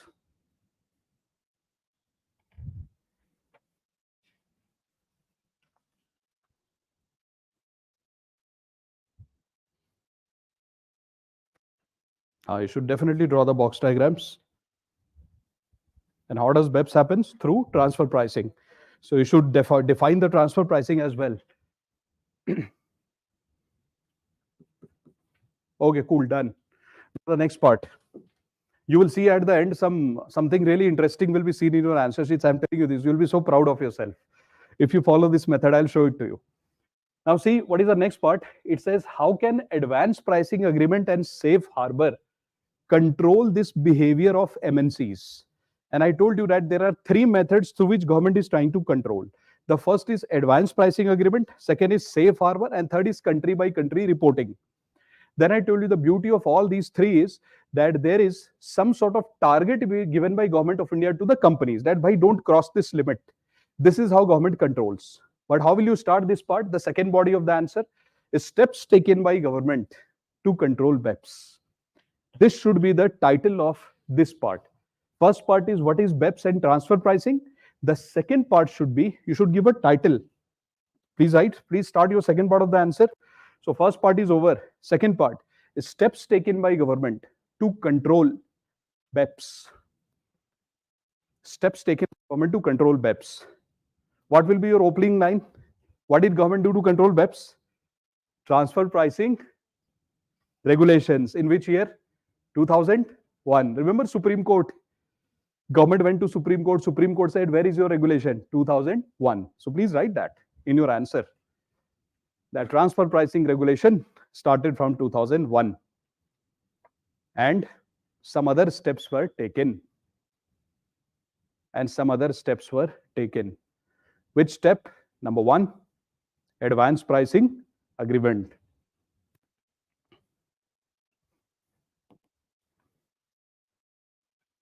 What did I tell you? In advanced pricing agreement, the company and the government, tax authorities, they sign an agreement.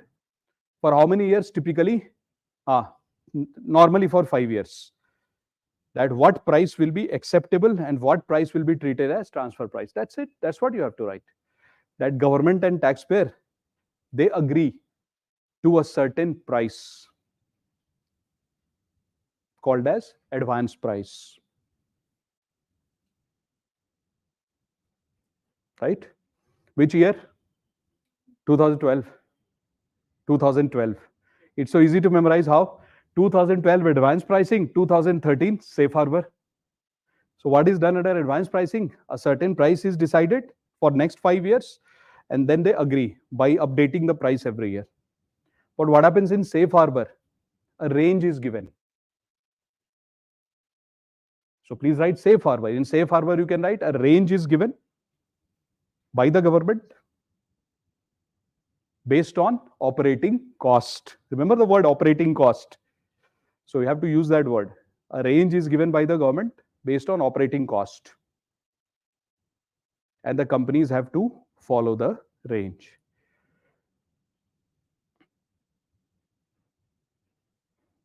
Right? And then you have to write the name of the committee. That committee's name must be mentioned.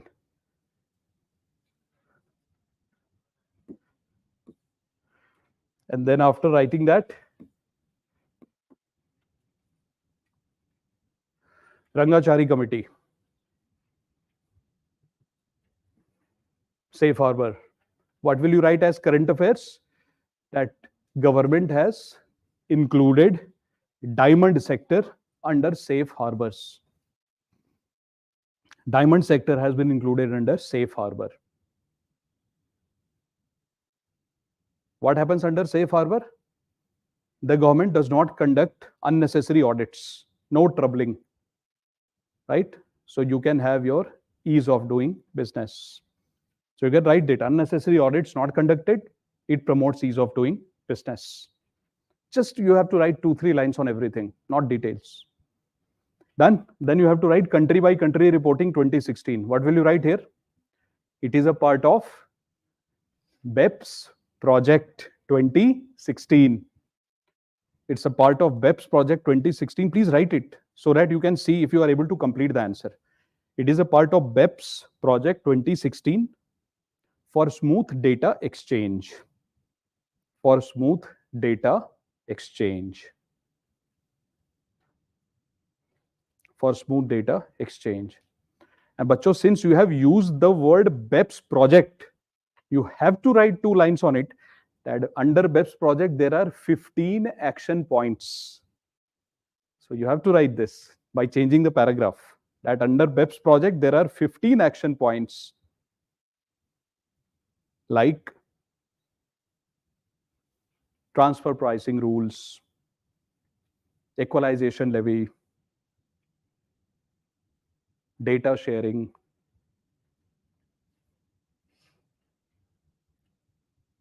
full stop. India is following those rules. India is following those rules. So how will you create a diagram for this? You can create a flowchart like this.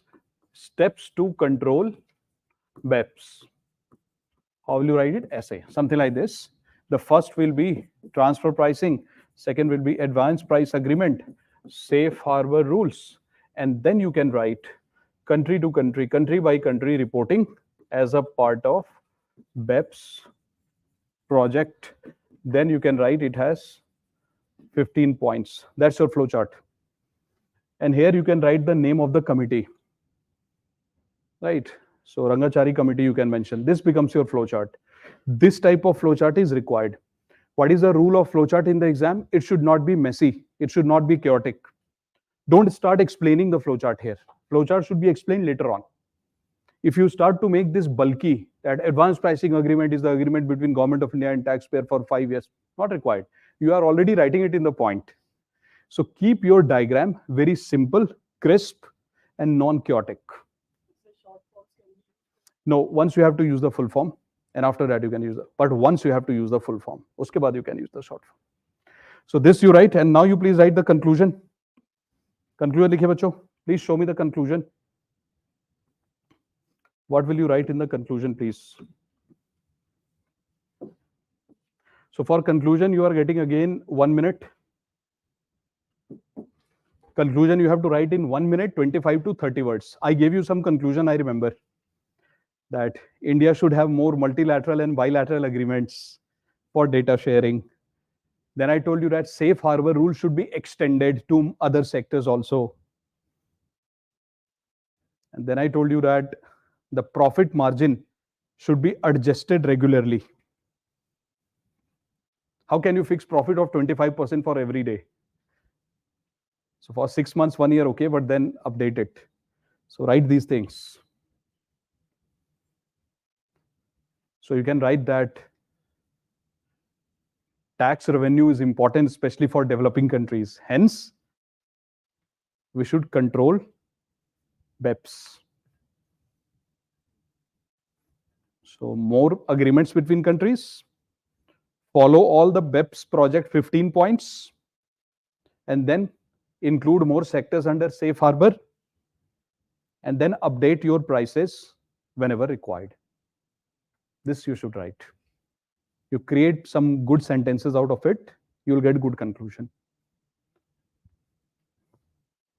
Over. Conclusion time over. So now see, देखिए आपको कुछ मिलेगा. Have you written your answer like this? Roughly? The beauty of this type of answer, I told you, I mean, I wanted to teach you this trick today, because normally what I have seen is, when people teach you answer writing, they tell you complete your answer by 7 minutes. I don't think that's the best strategy given the type of question these days. Why? Because these days the questions are application based. How can you write the question by looking at total time? You should divide your time into different parts. That, for example, this part, almost 60% of global business is through associated companies. I told you, remember? two companies which are related. So almost according to World Economic Forum, 60% of global business happens through connected companies. That's what we have written. Then they indulge in BEPS through transfer pricing, especially in developing countries. That's it. So what have we said? We have said most of the business in the world is through associated companies, and they practice BEPS, especially they hurt the developing countries. We are a developing country, so it matters to us. That's the introduction. How much time should you take? 1 minute. How will it happen? Through practice. This will happen through practice. So if you attend these kind of classes, wherever, it doesn't matter. If you're practicing at home also, I believe it can be done at home also. So if you're practicing it at home or in the classroom, wherever you are doing it, but make sure after 1 minute you stop. And then you look at the body. So what did you do first? Meaning of BEPS. See, what have we written in the BEPS? Use tax loopholes to shift profit.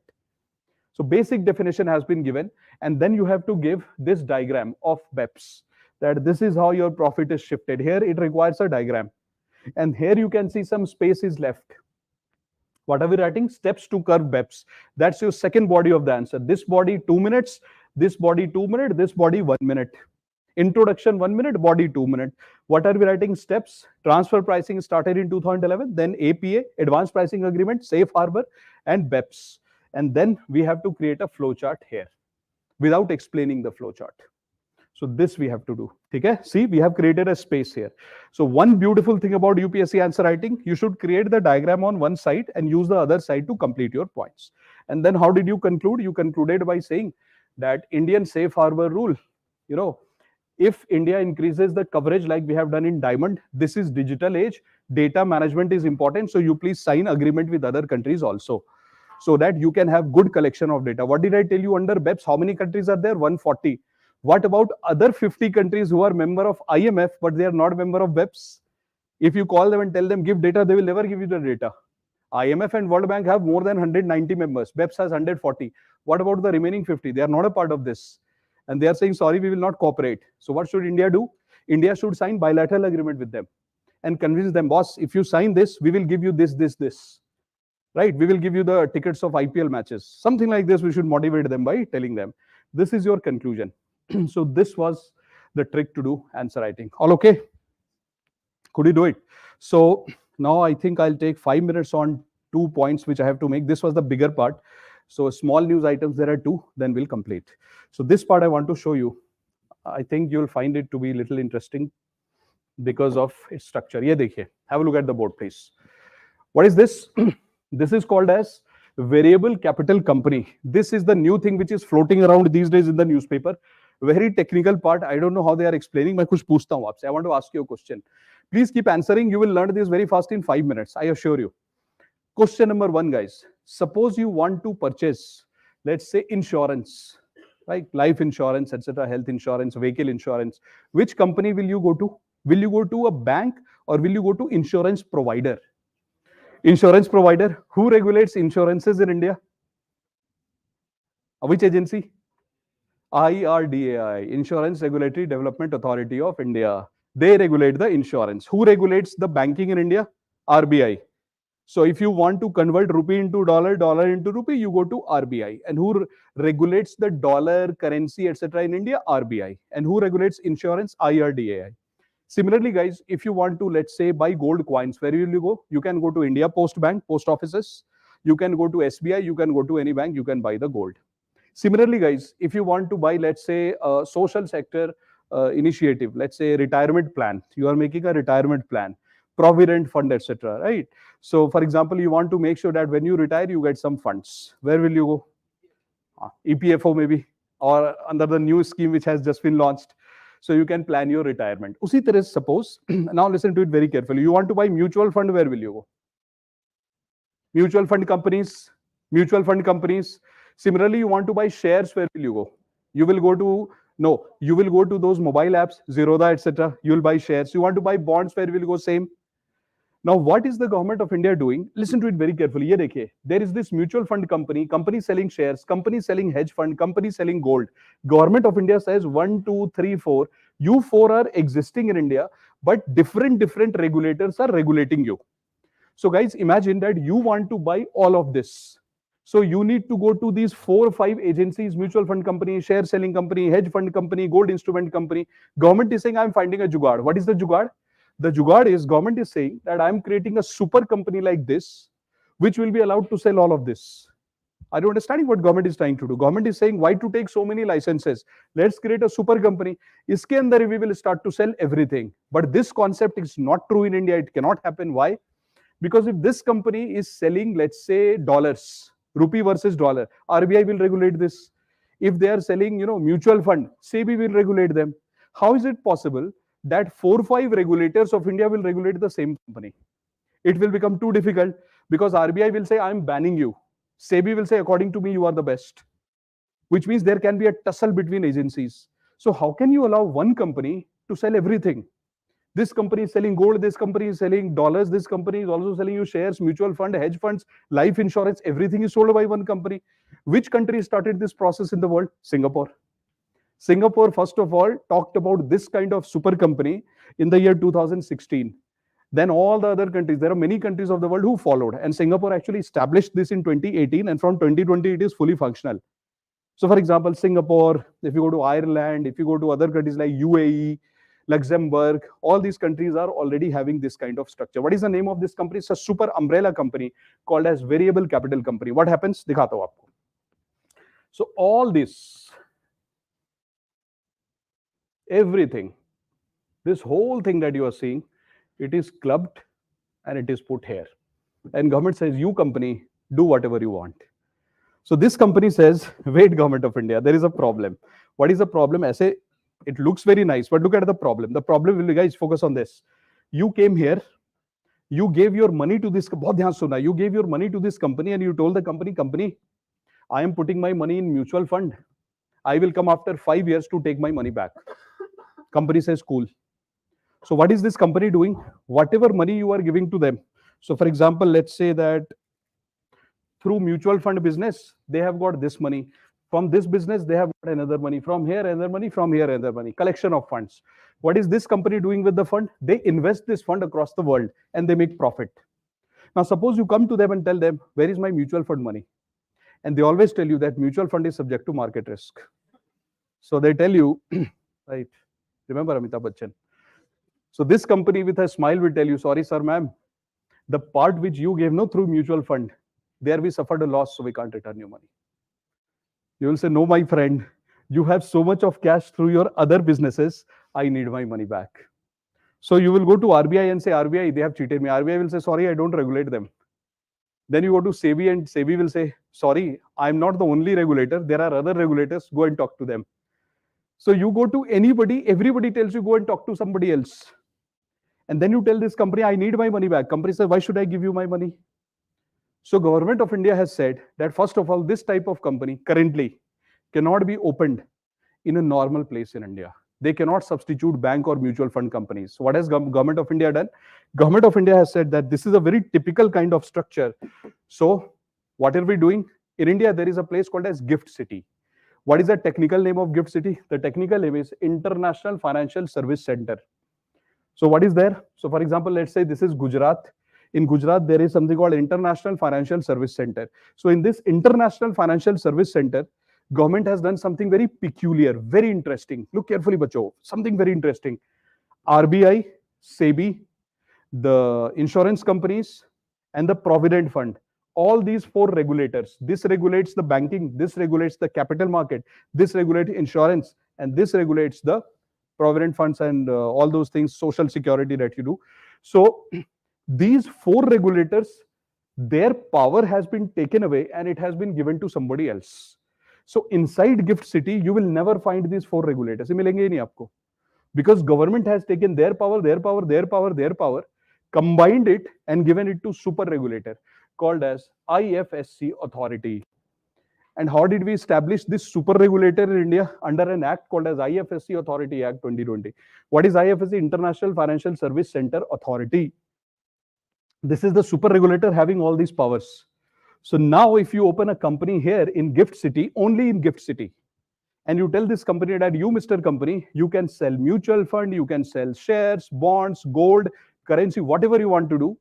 If we find that you are doing something wrong, super regulator will not leave you because super regulator has all the powers. Immediately this company says, government, one problem. So this company told the government, imagine that I have this. So this company told the government, I have a problem. Objection. Objection is, this company says, government, my separate department is dealing in mutual fund. It has nothing to do with shares or hedge funds or gold. There is no connection. So this company says, I have 1, 2, 3, 4 departments. This mutual fund department is not connected to others. So if there is a loss in mutual fund, why should the other department compensate for this loss? Because if you force me, then what I will do is I will never come to your country. I will go to Singapore, but I will not come to your country. So government of India is compelled now. Government is saying, okay, if you come to my country and if there is any problem here, then I am not going to force you to compensate this department from this department. This is called as ring fencing. That's the meaning of ring fence. Ring fence means that whatever is happening here, assets and liabilities, they are not going to be impacted by the other departments. Ring fence, seclusion. You are secluded from others. That's number one. Number two, you have full flexibility. If this company tomorrow tells the government of India, government, I only want to sell mutual fund, only one, sell it, no problem. If you want to sell everything, you sell everything. Full flexibility is there. Third, this type of company can currently, it can change in future. Currently, it can only come in Gift City, one place. Registration is super easy. Within 1-2 hours, registration done. Next problem, in India, if you invest your money in any private company in India, any company in India, and the moment you buy share, आप करके देखना, if you buy share through Zerodha, etc., government of India makes it compulsory for the company to publish your name in the company documents. Every year there is a general body meeting. So guys, suppose you buy the share of Tatas, it is compulsory for the Tatas that they will print your name and they will show it to everyone, public, that hey, see, this person has bought my shares. But there is a secrecy clause here. Government said it is Gift City and this company is doing so many things. So this company will not be forced to publish the name of all these people who invest in this company. They will not be forced. If you require, if government tells them that, bhai, I need the name of the people who invested in you, then only they will give the name. But automatically it is not bound on them that every year they have to print the name of every person who is involved in their company. But in other companies of India, outside Gift City, it is a rule. So this kind of liberty is also given. You might have heard about dividends. What is dividend? Whenever a company makes profit, they take a small part of the profit and they give it to shareholders. So under Companies Act, it is mentioned that if Tatas are making profit, they have to share the dividend with those people who are holding the share of Tatas. What is the rule for these companies? The government tells them, you, Mr. Company, even if you are making the profit or not making the profit, if you want to give dividends, you don't need to wait for profit. Somebody has bought the share of your company. This is also a company. So guys, suppose you go to Gift City, Gujarat and you buy 1% share of this company called VCC. आपने इन्हीं का share खरीद लिया. You bought the share. Now, if this company makes profit, they will give you dividend. But government says, no, you don't need to make profit. Whatever money you have, from there also you can give dividend without making profit to attract people. Wow. And why is the government doing this? This is precisely what Singapore has done. This is what UAE has done. This is what Luxembourg has done. At least half a dozen countries in the world are doing this. Government says, why should I be left behind? Because if you don't open this kind of company, though, what will happen from India? If you get a very attractive offer from Singapore to buy shares or to buy mutual fund, sitting in India from your mobile phone, you will invest in Singapore. Entire Indian money from capital market will go to other countries. So government says, no, we have to capture it. Because if we don't give it, others are already giving it. So government is saying, we will also try. But somebody told government, are you observing what you are doing? It can turn out to be a huge scam. Because if you merge 5 things under one, if there is problem in one department, other 4 will also suffer. And tomorrow this company from Gujarat might run out of country and might say, sorry, I have nothing in my pocket, I'm leaving. So government of India said, this could be a problem. So what did government do? Government has said that we will try to bring this type of company in India, in budget announced, but the details, whether we will follow Singapore model or we will create a conservative model, not announced. So government of India has said this could be very dangerous, so we are not announcing. That's it. So please write, what is this? Variable capital company. Likh lo in 2-3 lines. Please write that under VCC,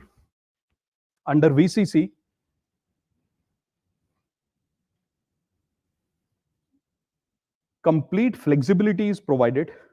Complete flexibility is provided to fund managers to create either a single entity means one company,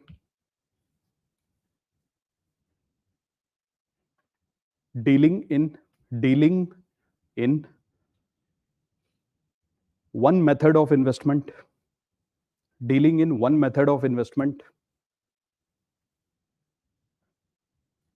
or a single company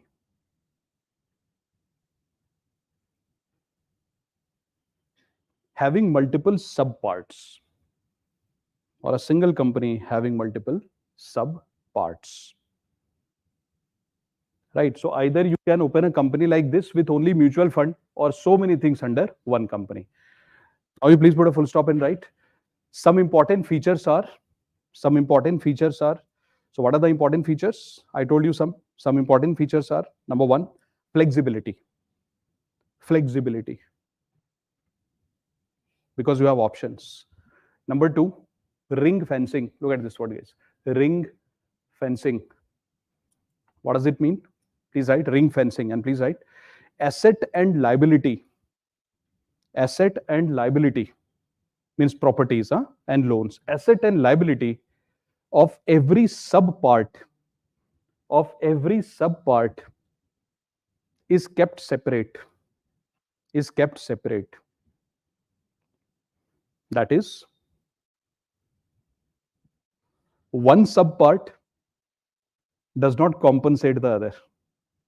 One subpart does not compensate the other in case of a problem.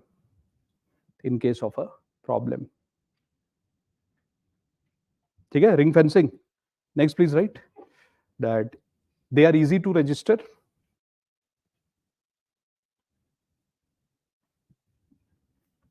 And privacy is maintained. I told you, they don't make the name of investors public. Privacy is maintained. Full stop. Easy to register and privacy is maintained. Who regulates them? Currently, what has the government planned? Who will regulate them? One super regulator. What will be the name? IFSC, International Financial Services Center Authority. That's the name of the regulator.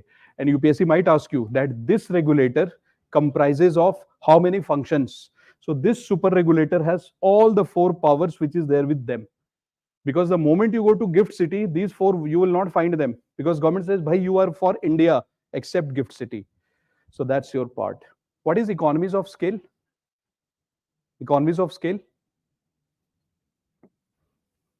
Look at this, guys. आप मुझे बताना, if you can identify economies of scale. People will give money to mutual fund. So these people will give money to mutual fund. यहाँ से money will come rupee. From shares, money will come here. A lot of money will come. So is this company going to enjoy economies of scale? Huge amount of cash that it can use anywhere. So that is also one of the functions, economies of scale. Economies of scale means that they are going to operate at wide platform. So please write, they also have economies of scale. Because of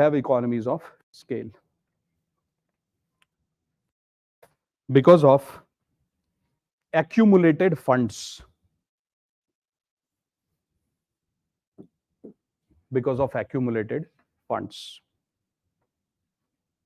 Full stop, please. And the last part which has been done by Government of India is angel tax.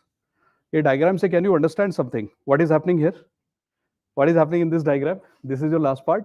So see this, guys, this is a startup. Right, this is a startup. देखो how complicated things can be done in a very simple manner, because I have seen something. मैं बताता हूँ आपको my experience of interacting with a lot of students.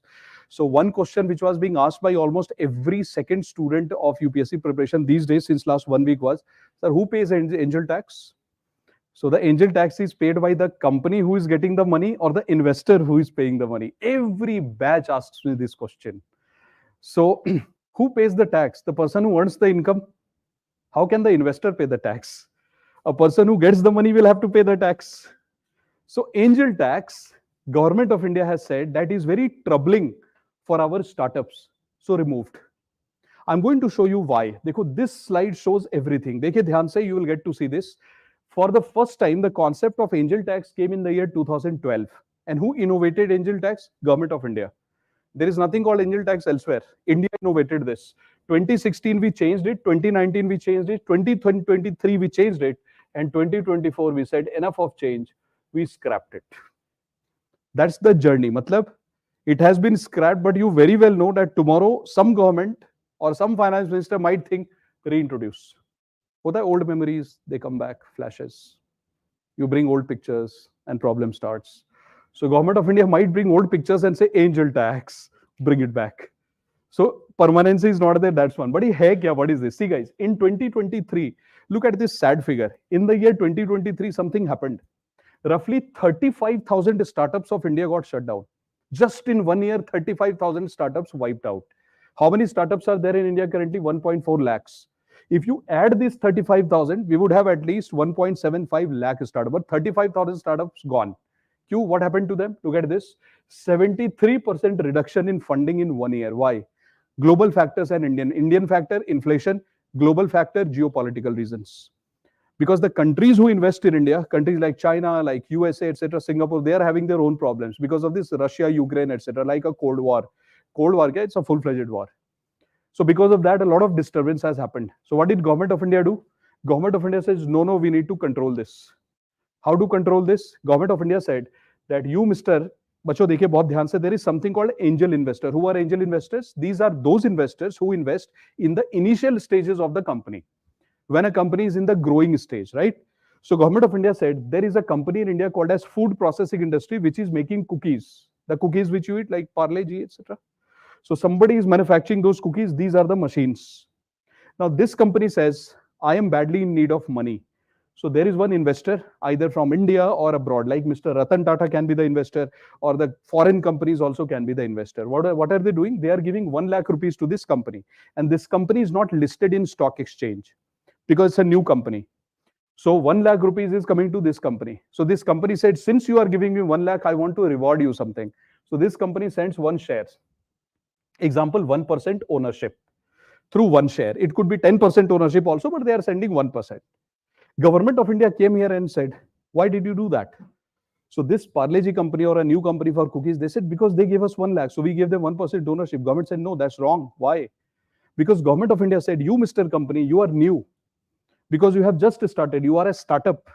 But if you look at old companies in India like Britannia, etc., if you look at the price of their share, the price of their share is hardly 20,000 rupees. And they are the best of companies of India. If the average price of the best 5-6 companies of India is around 20,000, how can you put a share price of 1 lakh rupees? That's not acceptable. That means you have overpriced. So immediately Government of India used to come and tell that your fair market value should be 10,000. Who decides the fair market value? Government of India through merchant bank. Like HSBC. They sit together and they do a calculation that based on the machines, the property, the brand name, the price of the share of this company should not be more than 10,000. Why? Because the old company ka price, Britannia, is 20,000. How can you be more than 10,000? So government, sorry, your fair price is 10,000. But what have you done? You have sold your share for 1 lakh. So what is the extra money you collected? 1 lakh minus 10,000, 90,000. So government said, you, mister, since you collected extra money, I'm going to put a tax of 30.9% over this. So 30.9% of 90,000. So which is roughly 28,000. So out of 1 lakh rupees that they received, roughly 30,000 gone. How much money do they have in hand? 70,000. And they wanted to use entire 1 lakh rupees to promote the company. So what did they tell the government? They told the government, sorry, we are shutting down our company. That's why so many companies got shut down. So Government of India realized that if we don't stop this angel tax for some time, a lot of companies are going to shut down again.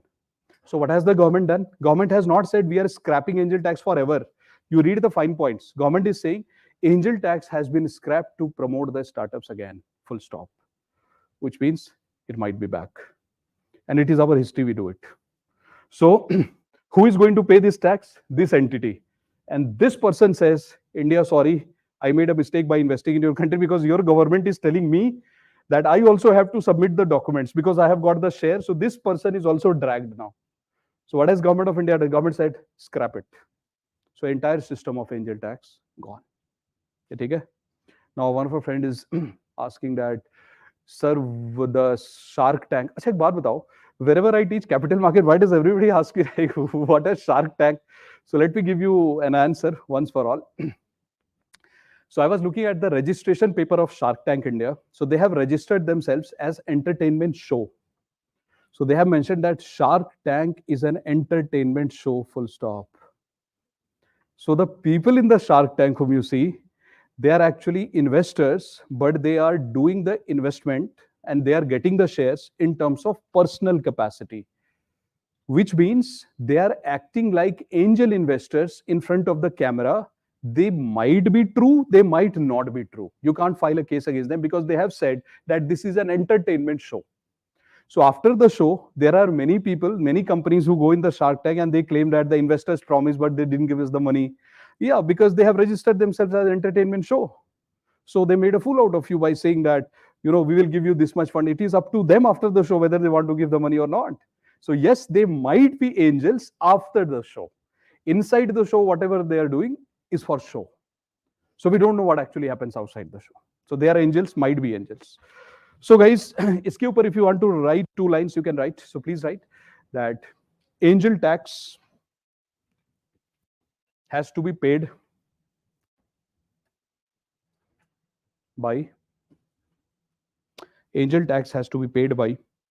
the startups who receive investment higher than fair market value.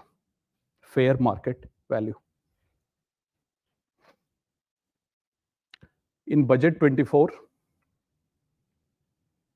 all types of angel tax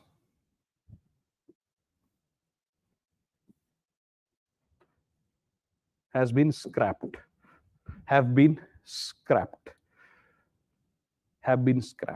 Matlab angel tax paid by domestic companies when they get money from India.